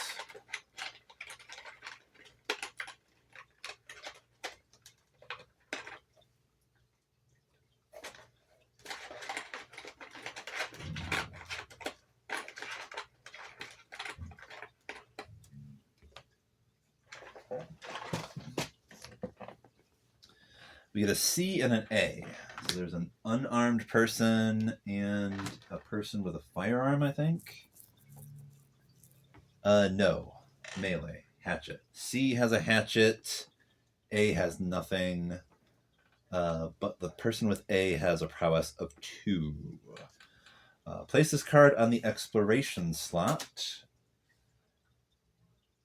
And until you leave this location, whenever you take anything from an exploration card marked as private, roll the black die. 1 to 5, combat begins. If there is no combat, you may return 1 exploration card.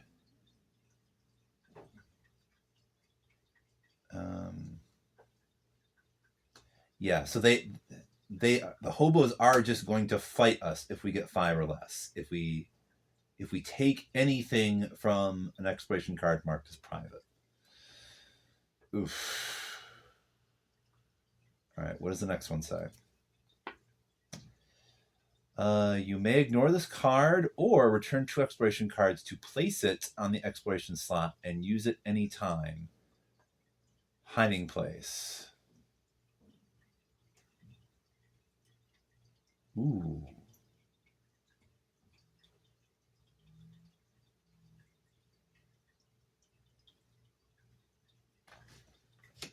This might come in handy just in case combat happens. If we get this, we can perform a backstab. How does that work again? And we do actually have a pistol.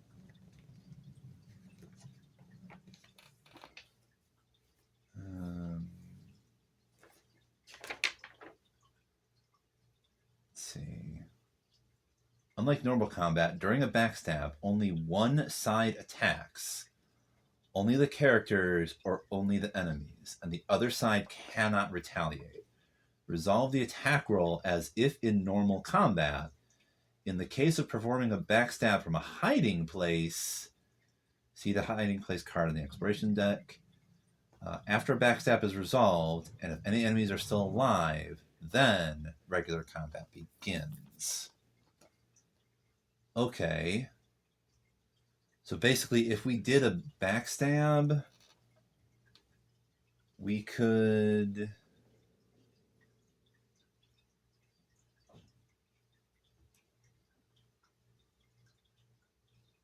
We could potentially take out the guy with the hatchet. Just right off the bat. Could. Potentially. How many cards do we have left? We have 6 cards left. So we could put 2 away to get this hiding place. I think we should do that. The ladies are going to be cautious. They're going to get themselves yet another hiding place, since they don't trust these hobos.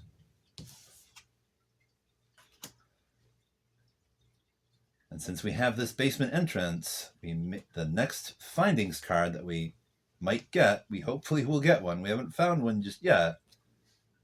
Might be marked private. And it is. We have the furniture, but it's marked private. So...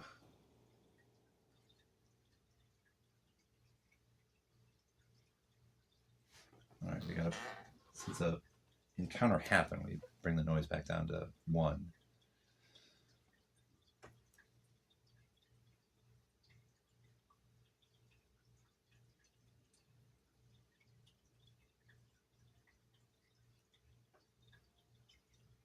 Yep, we're going to chance it. We're going to chance it. We need some stuff. We need it. Okay, so what we're going to do is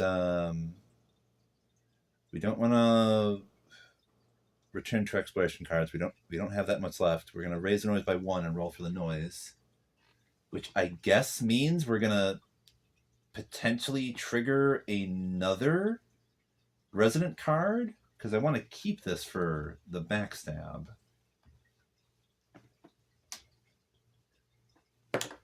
We do get a 6, so we're good on that. But since we are choosing to search this,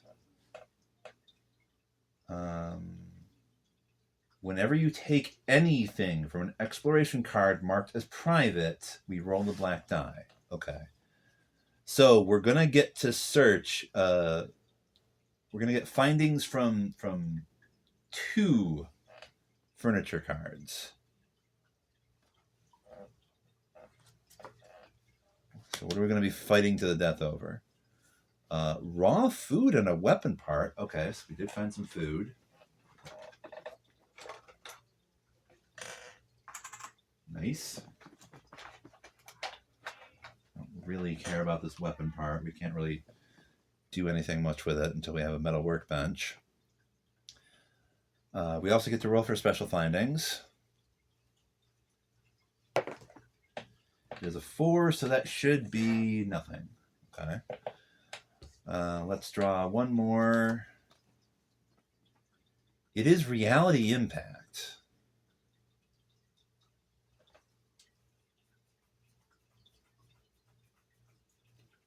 Is it though?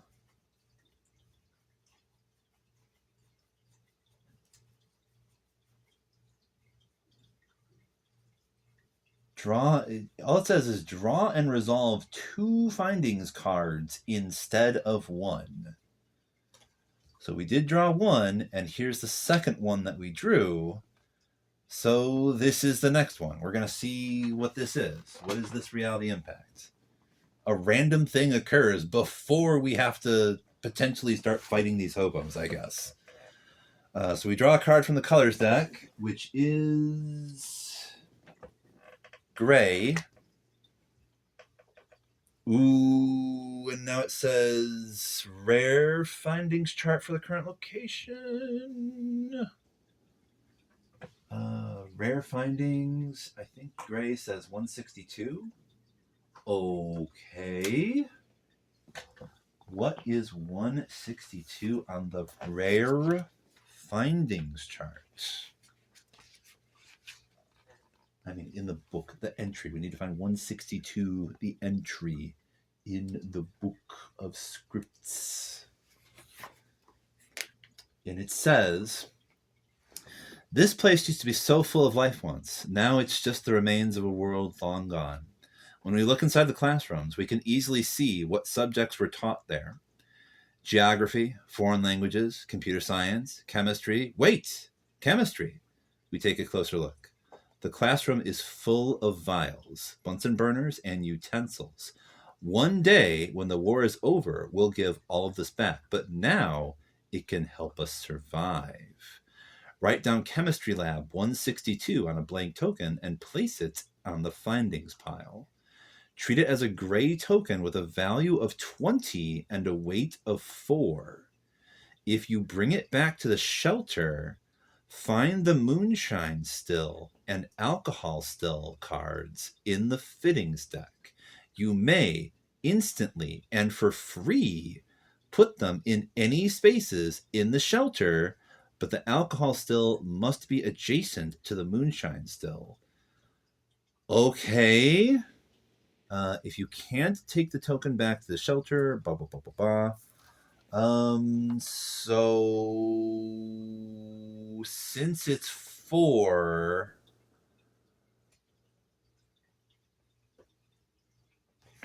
if we would want to take this and the pistol back with us, and we do want that pistol,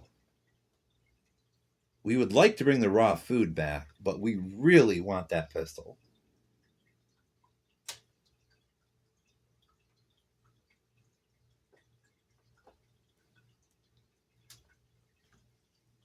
Okay, it says Chemistry Lab 162. All right. What's going on, Harry?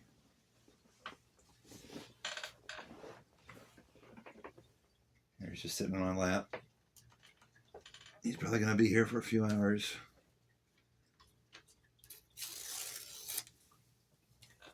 Write down Chemistry Lab 162.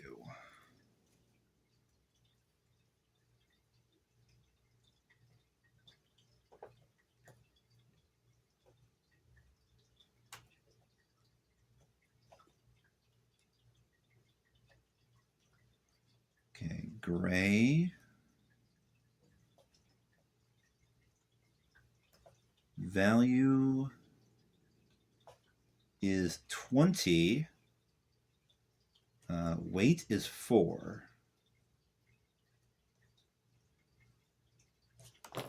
And put this on the findings pile. Okay.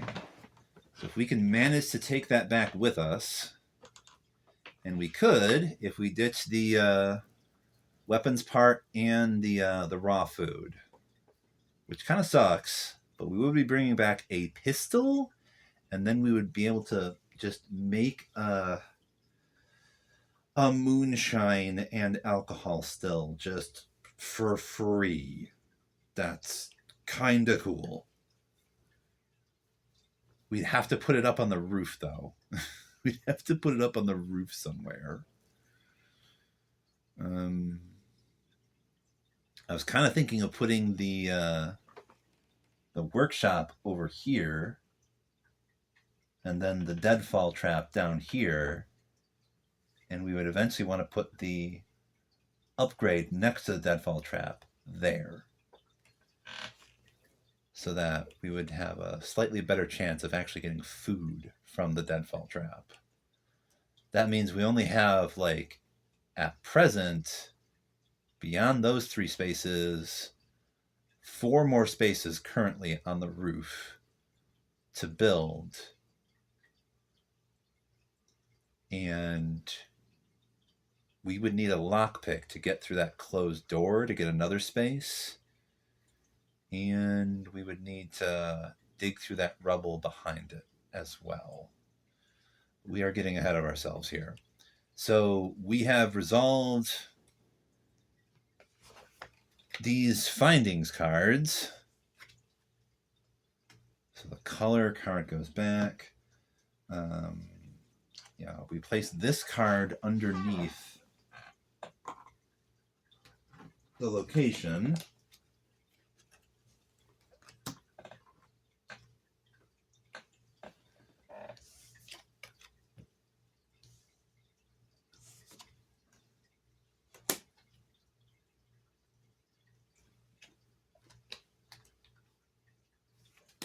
Shuffle the findings card back in there. This basement entrance goes away.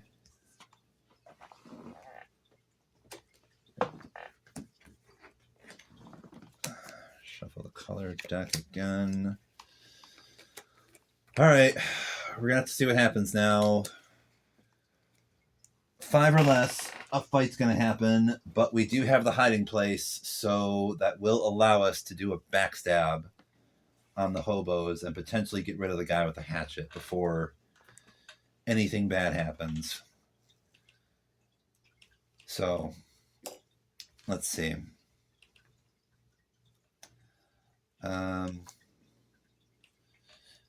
Oh, die of fate. It is an 8. So it says if there is no combat, we then have options. So that they decided not to attack us since we took some stuff. So we can decide at this point to return 1 exploration card to talk to them, or we can trade with them.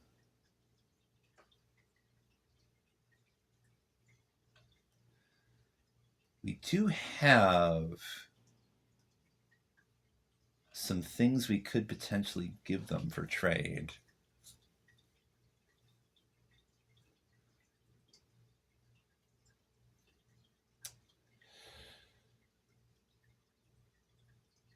I mean, not much.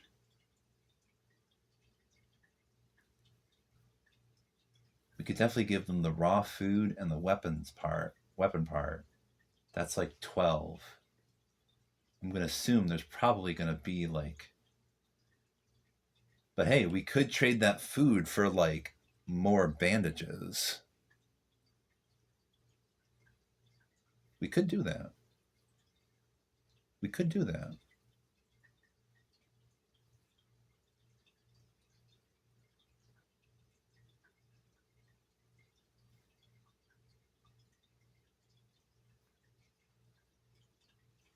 How many exploration cards do we have left? We have 3.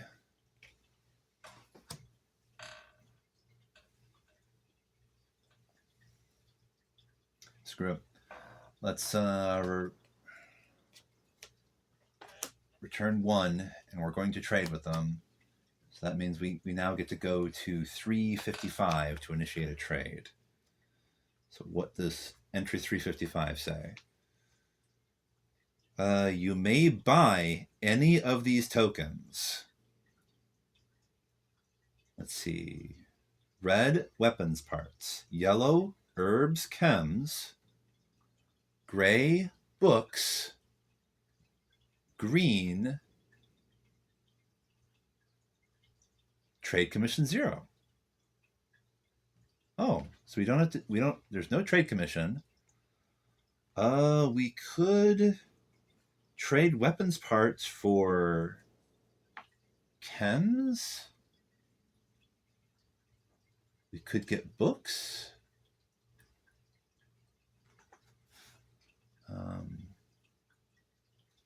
I mean, we have a grand total of 12 basically, because we can't bring back the raw food and the pistol and the chemistry lab.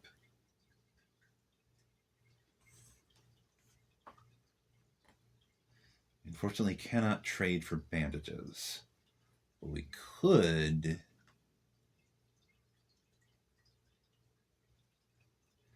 I mean, we could trade raw food. Well, it says we get a maximum of 1 vegetable.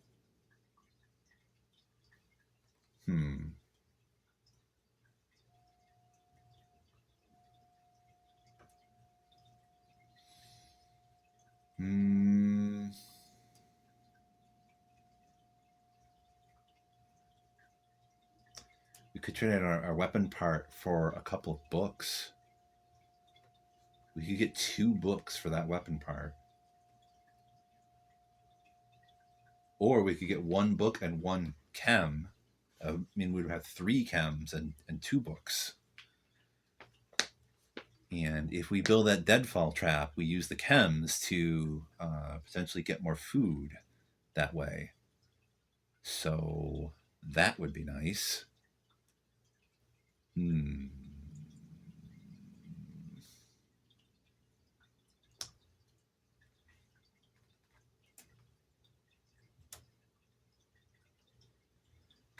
then we would just go back to the game. It doesn't say anything about like they just go away. We can buy some stuff if we want to. So yeah, we'll ditch these weapon parts because we were going to ditch them anyway.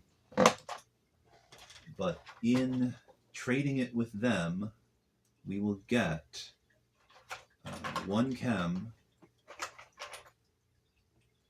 and 1 book. Hobos had a book on them. All right, that was the trade. What does the next card say?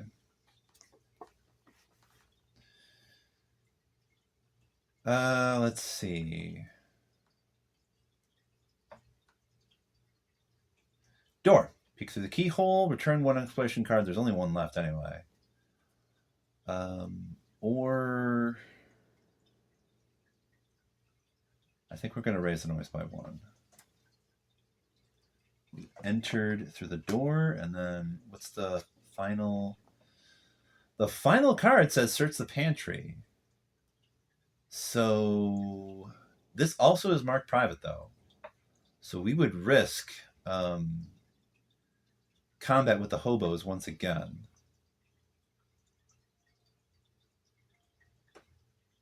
We would also have to raise the noise by 1 and roll for the noise. Or we could just end exploration.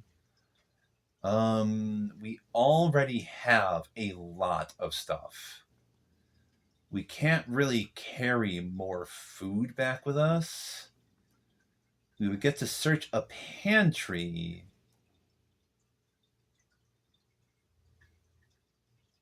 That might mean meds or bandages. It might. It might also just mean more food that we can't carry.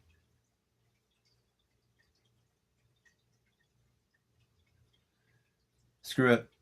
So we're going to raise the noise by 1 and roll for the noise. Because we do not have any exploration cards left. We sure are being risky here, aren't we?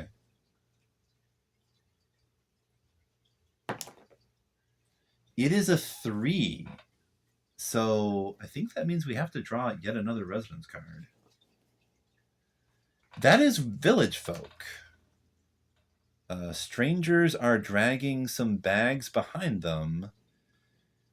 Even though their eyes are hopelessly empty, they look well fed. They must be new in the city. You may perform a trade to exchange any tokens from the findings pile for any green tokens. Trade commission is 1. Okay.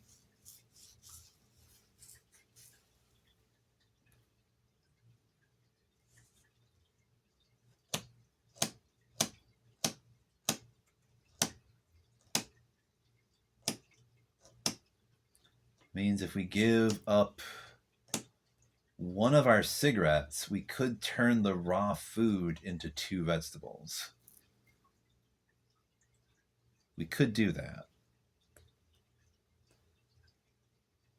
We probably should do that. Because that way we could carry all of that back and we would have food for 3 people.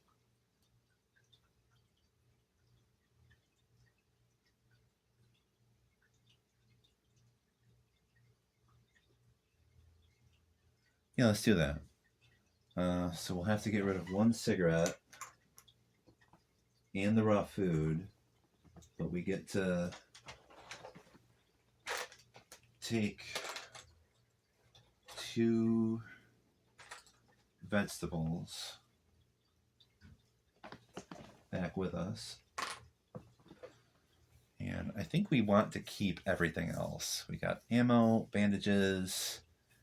We want those chems and that cigarette and the vegetables. So we're done. Okay, afterwards, shuffle this card back into the residence deck.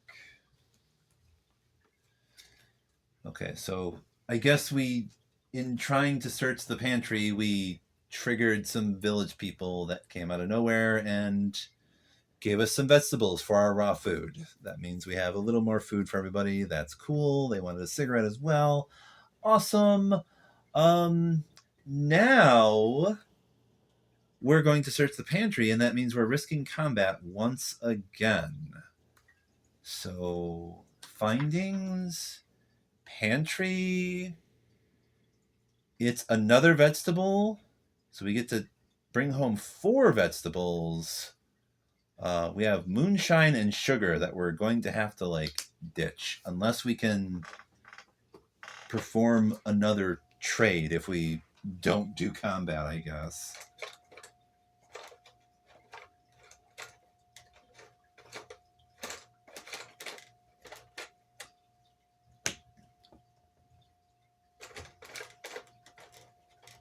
Moonshine and sugar. Okay. And we also get to roll for special findings.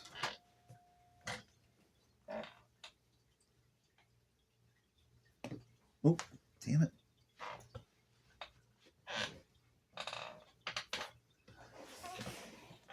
It fell on the floor.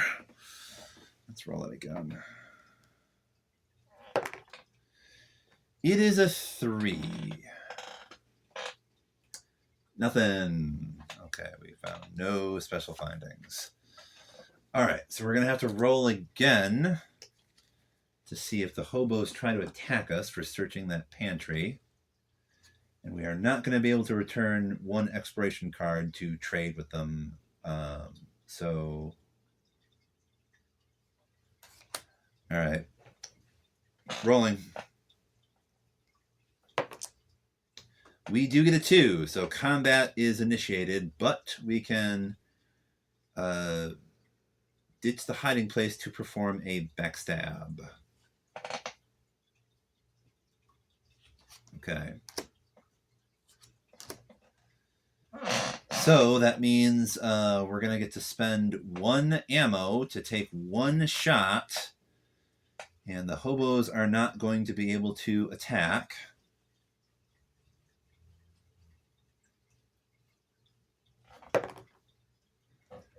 Okay, so that is a 2. That's 1 ammo gone. And that means the guy with the hatchet is severely wounded. Oh, this could be really bad.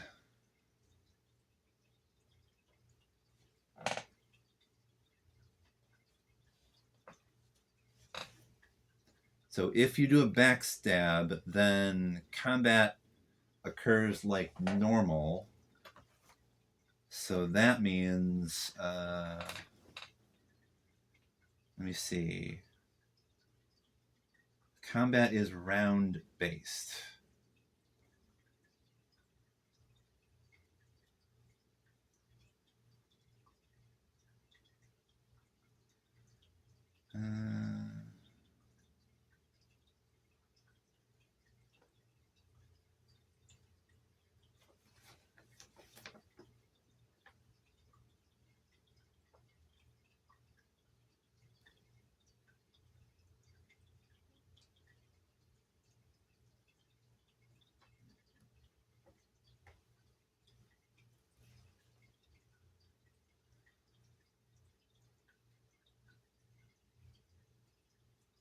I've never actually done combat before.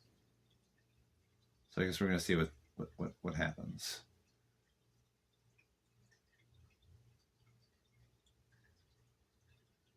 Okay. Each round, you roll a combat die corresponding to the weapon used for each character and enemy.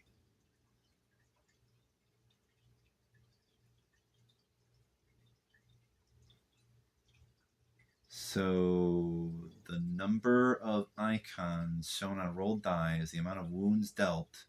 Distribute the wounds dealt by enemies as you choose between characters present in combat. Distribute the wounds dealt by characters as you choose between the enemies. Each round, combatants fight and wound each other simultaneously.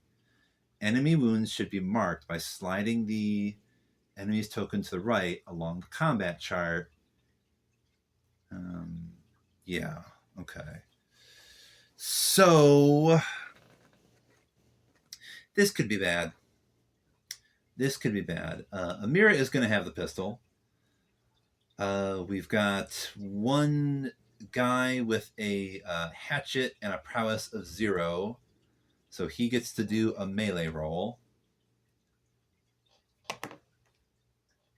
Oof, he gets a 3.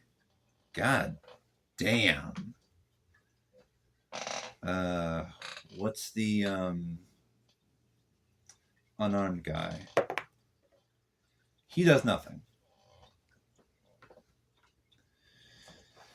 And Amira takes a shot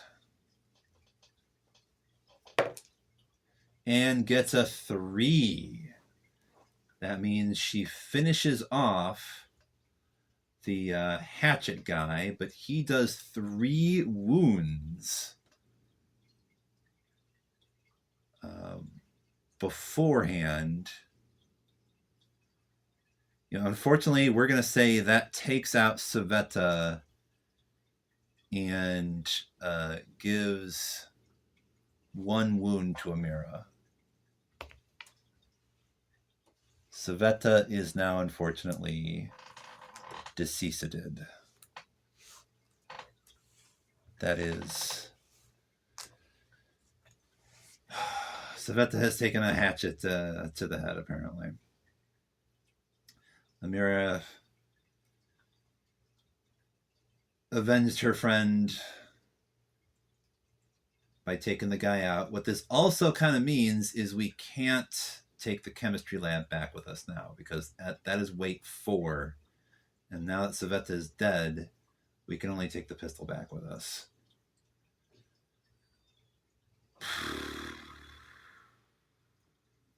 Yeah. Well, that's what I get for being risky. So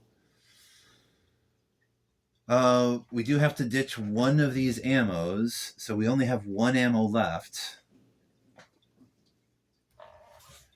And we can say that the melee guy, the hatchet guy, is dead. Although the unarmed guy has a prowess of 2, so we actually have to re-roll this twice to see if there's there might be additional wounds here. Nothing. It says script.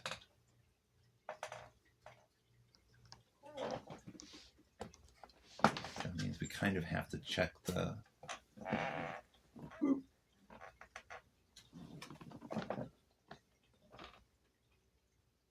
Oh, wow. Wait a minute. Knockout. The target suffers 3 wounds.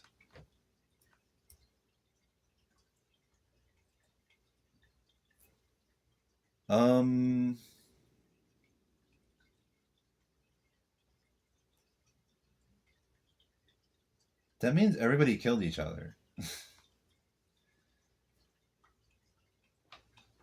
Let me make sure. Prowess determines number of rerolls. A character may perform Enemies use their prowess automatically. They reroll the die only if the result is 0. They reroll the die only if the result is 0 wounds. Combat scripts. If the script icon is rolled on a combat die, yours or the enemy's, you must choose, yours or the enemy's. You must choose if it is a miss or if you trust fate. Okay, so you don't have to draw a fate card. You don't have to. You can choose whether you want to draw a fate card or not. So we just won't. I don't know why I would tempt fate when it's an enemy attacking. So yeah, he just got 3 misses. So Amira still has 1 wound though, and Savetta is still dead, but at least both of them aren't dead. So we are removing Savetta from the game.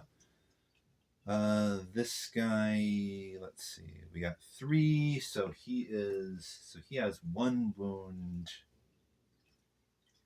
Actually, he's severely wounded, really. We got 1 wound on the hatchet guy and 2 wounds on him from that shot. So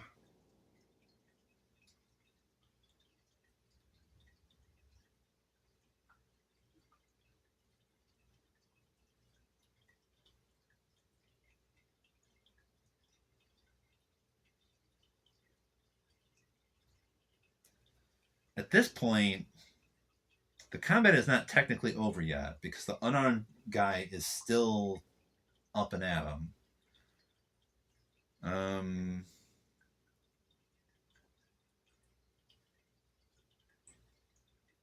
That means we'd have to use our final ammo to take him out.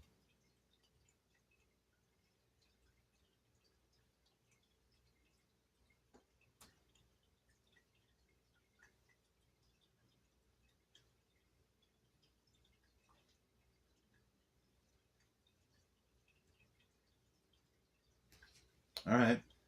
I guess we can decide to either do another round of combat or we could try to stop the fight.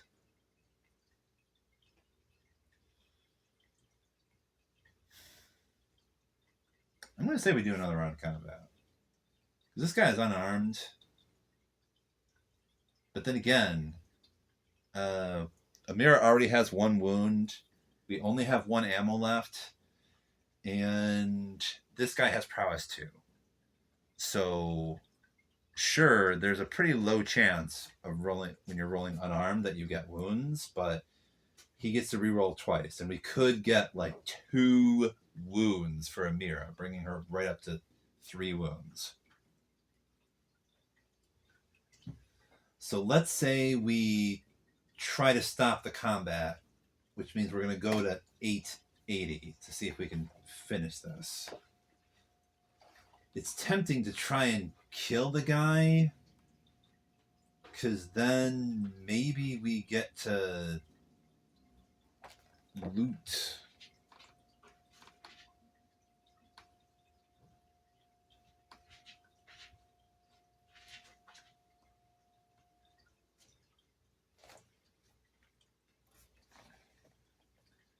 Yeah, I looked at, it said go to 33. It says we would just get to resolve a findings card or something. So we're not just going to get like a hatchet because the guy was armed with a hatchet or something. So let's try to stop the fight. Go to 880. Boy, combat is kind of brutal in this game.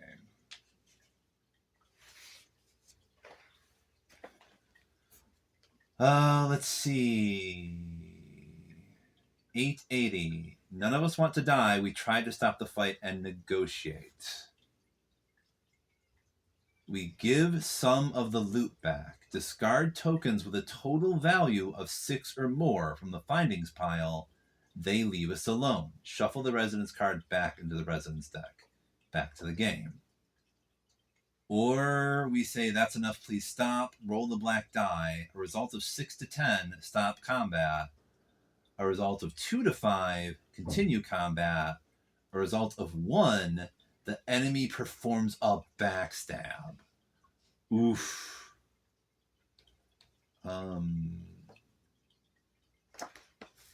Value of 6 or more?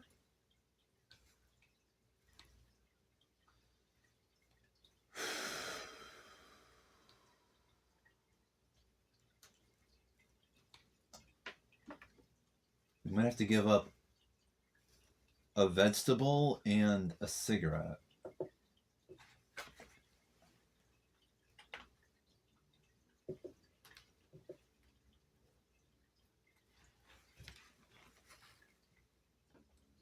I don't want to give him the chemistry lab. That's like value 20. We certainly don't want to give up the bandages. We have a cigarette back home. Yeah, let's give up a vegetable and a cigarette. That's 6.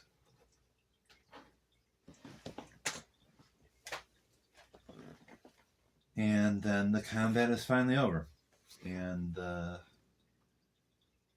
unarmed man who is almost dead just limps away with his vegetable and his cigarette, and as does Amira. She got clocked in the face real good. We'll say her nose got broken or something. No, wait, no, that wound was from the hatchet. So yeah, she took a hatchet to the arm or something like that. Oof. That guy had to roll a 3. All right, we put the enemy token back. Combat is over. The scavenging phase is finally over. Boy, we did not expect it to go like that. But I kept pushing luck. I kept pushing it. I kept pushing it. We will not be able to take the chemistry lab back. We can leave it here, and it's possible we'll get it if we go scavenging again.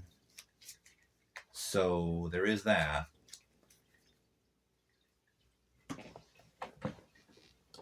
Oh crap.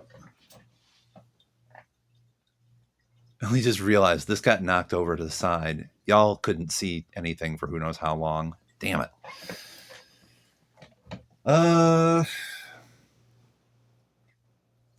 Yeah, let's finish this up. We're gonna call this a video once this day is done, because it's already at like 2.5 hours.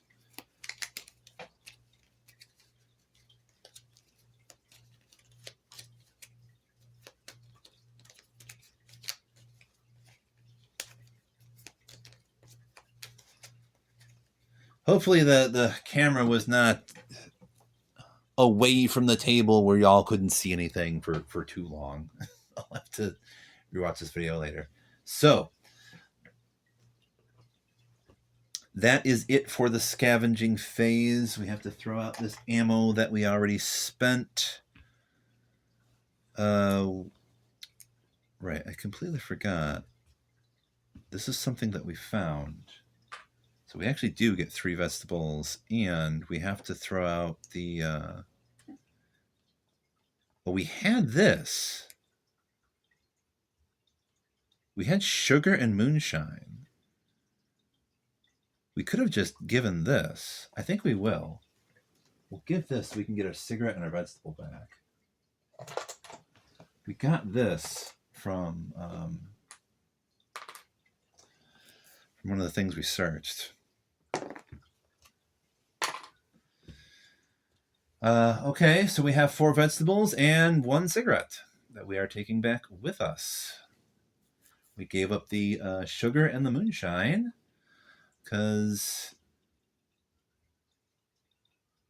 I mean, could have taken back the moonshine, though. Could have. We have 2 moonshine at home, though. We have 2 moonshine at home. Yeah, sugar and moonshine. All right, so Now we draw the Night Raid card and see what kind of awful stuff happens to Marco. What was happening to Marco when all that crazy stuff was happening? Starving people once again. So we got 1 wound and 4 tokens, starting with green tokens. So the moonshine and the cigarette is going to be potentially gone, depending upon how Marco rolls here with the knife. He does get a 1. He has a prowess of 2. So we could re-roll up to 2 times. Or we could cut our losses and say any 4 tokens resources starting with the green tokens. That means we lose both of our moonshines and a cigarette. And we can give up probably the shell because we don't care about that. Marco would not get a wound. We definitely don't want to take a wound.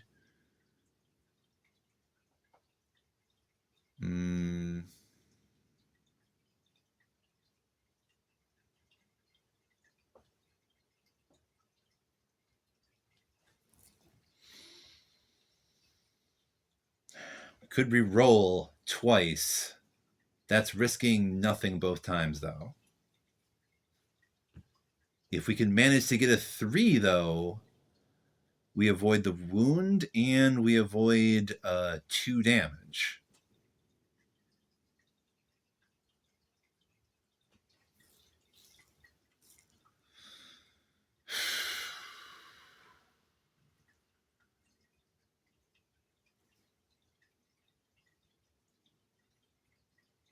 I'd like to be able to keep that moonshine.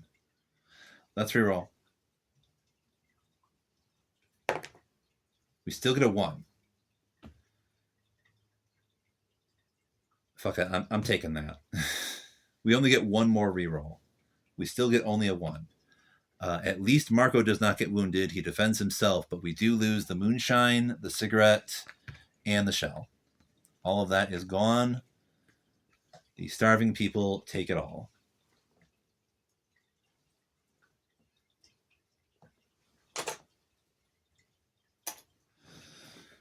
Okay, so that is what happened in the Night Raid phase. So we take the starving people and we remove this card from the game. That one is gone now.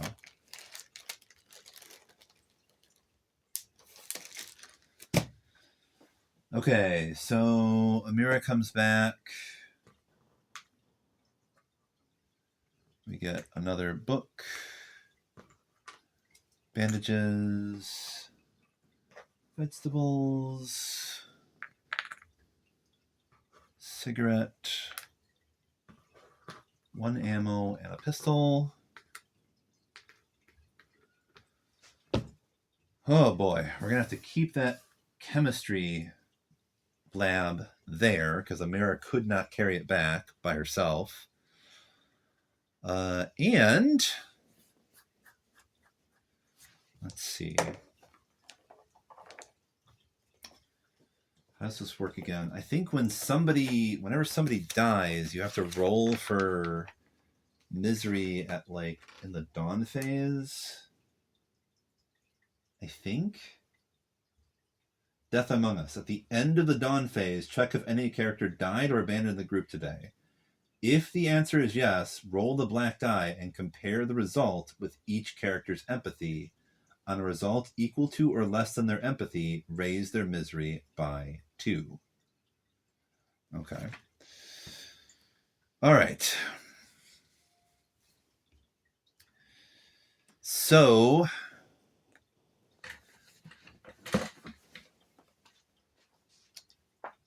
now we gotta decide who gets the bandages and who gets the meds, because we can't assign them before we do the dawn phase here.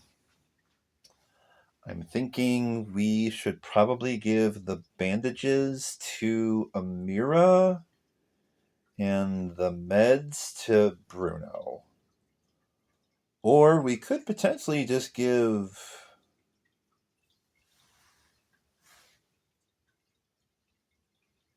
the bandages and meds to Amira.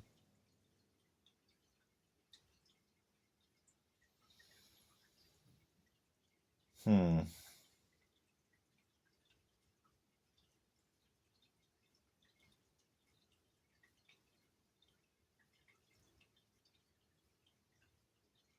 No, we'll go with that.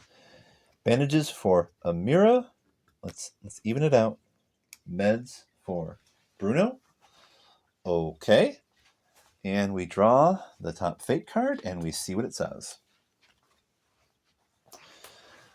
Okay, we raise the wounds of all wounded unbandaged characters by 1, and we heal the wounds of all characters who had bandages by 1.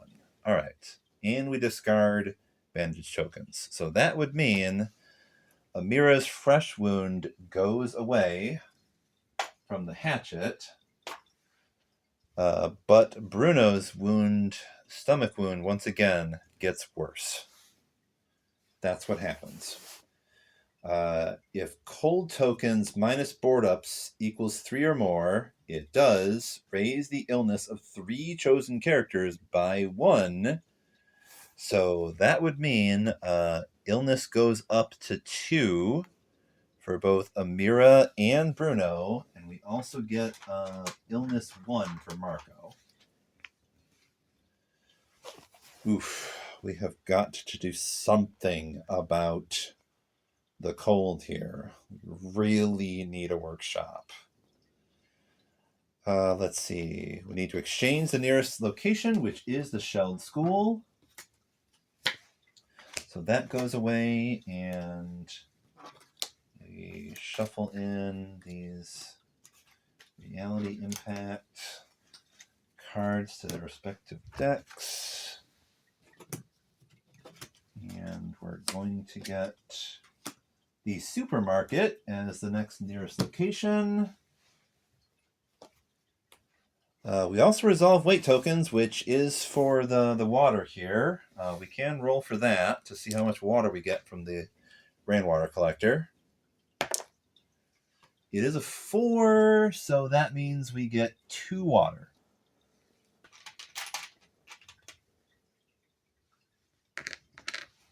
Cool.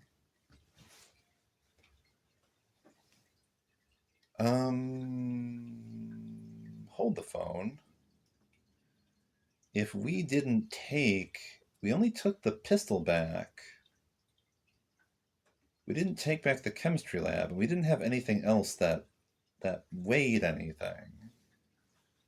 That means Amira could have taken back 2 other things. We could say she took back 2 water in addition to the pistol. Yeah, we're going to say that. We're going to say she took back 2 water in addition to the pistol. Okay, so there is that. We're also going to ditch one of these water just right now. One of the ones she took back to bring the objective up to 2. Let's see. What else is there? We resolve the weight tokens. Then we resolve Spirit B on all character cards. So this says if Bruno is hungry level 2 or 3, and he is, we raise his misery by 1, so his misery is up to 2. Marco's illness goes away because B or C, if Marco is ill, lower his illness by 1. Marco the tank just doesn't get sick, apparently. And B for Amira, her hunger just goes away. If Amira is hungry, lower her hunger by 1. So her hunger is now gone. Her illness and fatigue are up to 2, though, so she can only do 1 thing tomorrow. Same thing with Bruno. And Marco as well. His fatigue is up to 2, so he's going to have to take a nap so that he can actually do, like, a thing, and his fatigue will go away. Okay. So that was that. The only other thing to do is put this fate card away.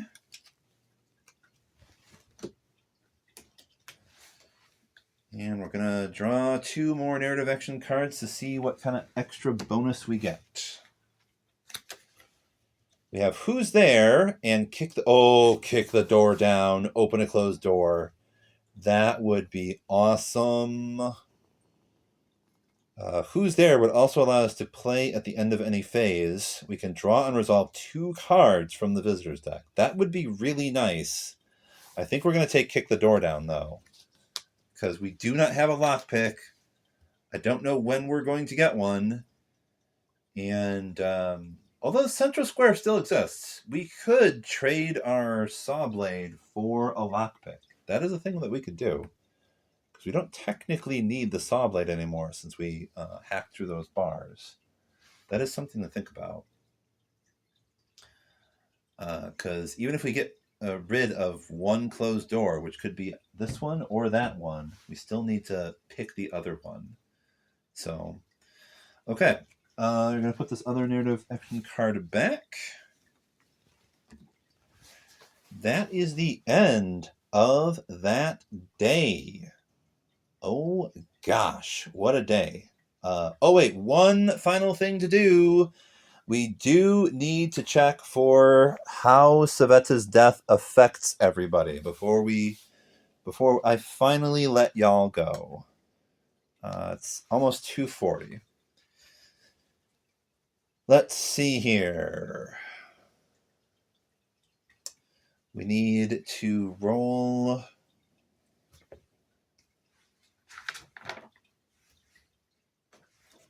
How does this work again? If the black die, compare the result with the character's empathy on a result equal to or less than their empathy. Raise misery by 2. So Bruno, the cold-hearted bastard chef, his empathy is 2. He has a 6, so he does not care, which is great because his misery is already 2. Marco, his empathy is 5. He gets a 4, so his misery goes up to 2. Saveta's death has hit him hard. And same thing with Amira, empathy 5. On a 5 or less, her misery goes up by 2. She gets a 10. So despite the fact that she was in that combat and she saw Saveta take that hatchet to the head, Amira is somehow fine. But I guess when she came back with the news, it kind of fucked Marco up. Whereas Bruno said, whatever. I don't like her anyway. She's kind of dumb. All right, so this video has been long enough. That is it, y'all. We are done with Chapter 1, and we have also finished the first day of Chapter 2. So that is Boris the Cat's Wartime Journal Part 2. If you made it this far, thanks for watching, I guess. I need to figure out a way to up the production value of these videos. That would be great. It's honestly a miracle if any of y'all are still watching. And if you are, thank you very much. Check the About section if you want to see some other stuff that I'm doing. If you're still here, maybe you like what I'm up to. And I do have a Blue Sky account where I post the things that I paint. And I also technically have a Ko-fi donation account. I was kind of thinking about maybe adding additional donation options like PayPal and Venmo to make it easier for people to donate if they want to. I don't like talking about that very much, though. So I usually try to put it at the end of the video if I even talk about this at all, because this channel is mostly me just, for the moment, fucking around having fun. And I shouldn't have to tell you, we're in some rough times. So I do not blame you, whoever you are, if you don't want to give money to some random person on the internet who has no idea what the hell they're doing in terms of making game content. because I was supposed to be telling this like a story, but this episode did not go down that way at all. I tried describing some things in a story-like fashion. And as I said last time, this is still a story, isn't it? Some things did occur. Savetta did... She did get murdered. We pushed the envelope just a little bit too much in that scavenging phase, and the hobos took Savetta out. And Amira, in her desperation, had to give up some of the things that they found to make the final desperate man limp away. So that is what occurred there. Marco defended himself, but we certainly lost some things in that exchange. We did get some stuff, though, didn't we? We got a pistol and 1 ammo, so that is great. And somewhere out there is that chemistry lab that we might still be able to get. If we do get that, if we can bring that back, and if Marco goes out, he could bring that back by himself. That is a thing that might happen. That might happen. Anyway, so I was thinking about adding extra donation options. If that's something I should maybe do, put that in the comments, I guess. Otherwise, I'm just not going to bother. Because I created that Ko-fi a long time ago. Since when I started this channel, I haven't gotten a single donation yet. I only sort of considered this extra donation thing because, like, I know that not everybody uses all the things, so it's possible some people aren't donating when they can and they want to because, like, Ko-fi is weird and they don't want to have to try and figure it out. And if I added some extra options, like maybe Patreon, Venmo, PayPal, or something, that might make it easier for some people. At the same time, though, as I said, if y'all are like me, you're counting every dime. So it's fine if you don't want to donate. I don't blame you. I am fortunate enough to be employed, and I still have a place to live. I have a support structure. I have my cat Harry. I have plenty of games to play. I'm doing okay. Like, I could be worse. Things could be worse. It would be nice to get some donations so that I could probably just pay some bills. But there's always more stuff I want to buy. Although, honestly, I might as well just keep going. I made a deal with myself recently. I have a schedule worked out. Probably the one schedule that I've been consistently trying to follow is my paint log. I have a paint log that I've been trying to follow. My current project is this orc combat force that I want to work on, so that, like, once I'm finished with that, and I might as well just bring the camera over here so that y'all can see the workbench if y'all are still watching. Here it is. It's all set up. And I'm trying to finish these orcs so that way I can have a fully painted orc combat force. So that way I can do like a fully painted game of one-page rules Grimdark Future at some point. Once I finish the orc combat force, though, I'm going to be painting up some junk barricades and some rubble. So that way, some of the urban terrain is going to be painted, and that way we should have a nice, colorful table along with this neoprene battle mat, so that things can really pop, and that would look very nice. So that would be cool. I want to finish that, and I also want another item on here is finish Zombicide Core. So I'm still trying to repaint the models in my Zombicide second edition box set. So I'm painting the core stuff. I need to finish the survivors, and which there should be, I think, 10 models of that I need to do, and then 40 walkers, and then I will be done with that. And then, again, still talking about the deal I made with myself, there is 3 additional games: Resident Evil, Wolfenstein, XCOM, yes, I have an XCOM board game and the Wolfenstein board game.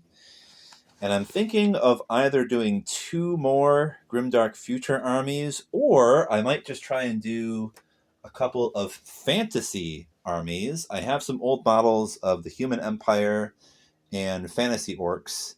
That might be a slightly better option now that I think about it, because I do have. I just got a woodland neoprene battle mat, and I have some wood terrain. One of my friends was kind enough to print some of the things that I have in my OPR account for me, because I don't have a printer. I just had to buy some spools of filament. It's the filament. He has one of those older style 3D printers. Okay, that's enough. That's enough. I've been ranting long enough. This is just for y'all that actually watched the whole gosh darn thing. I'm gonna explain things a little bit more about the donation or whatnot. Like I said, I don't like talking about that all that much. I was kind of thinking about maybe bringing it up, and now's the time I'm going to do that. Y'all probably aren't going to hear about it again for a while. I just want to play games and just focus on getting better with that and painting. And because if I showed you my notes, I have a lot of projects lined up that I'm going to be working on. So my point of all that is I have a lot of stuff that I'm going to be working on. And the deal is I want to finish all of that stuff before I buy any more game things. I've been buying way too much game stuff as it is. So I guess I'm really trying to talk you out of throwing me any money. Because, like, even... I'm going to shut up now. I don't need to buy anything else. I'm fine. I'm going to see y'all later. Take it easy. Take care of each other. We're going to finish this... another thing, I guess. We're going to finish this campaign. Next up, somebody did comment last time about how it would be nice to see some more of these scenarios in the... what is this? Tales from the Ruined City. We have 5 very specific story-like scenarios to go through. I'm going to be doing Blood in the Snow next. So however this ends up, it's not great that Savetta died, whatever. We still have 2 original characters that are left. The misery didn't go up too much for these other characters. We do still have that chair and a couple of books. And on top of all that, if we do get down to 2 characters, this advanced map will allow us to just go outside and skip straight to one of the arrivals so that we can potentially get another character. So there is that. Savetta is dead. That kind of sucks. It's not the end of the world, though. So we do have to put all of her stuff away now, though, because she is gone from the game. Goodbye, Savetta. How little we knew ye. In the beginning, I described her as the glue that kept this little group together, and maybe that was true, because it sure did hit Marco pretty hard. The other people it didn't. I'm surprised it didn't affect Amira, because she saw it happen. So anyway, we're gonna remove Savetta's card from. Her card and her model are going to be removed from the game. I'm not shuffling her character card back into the character deck because, she's kind of dead. That is finally the end of the video, y'all. Take it easy, take care of each other, and we're going to see each other again for day 5. And I'm going to try to keep the camera pointed at the table next time. Almost 3 hours. My gosh. Take it easy, y'all.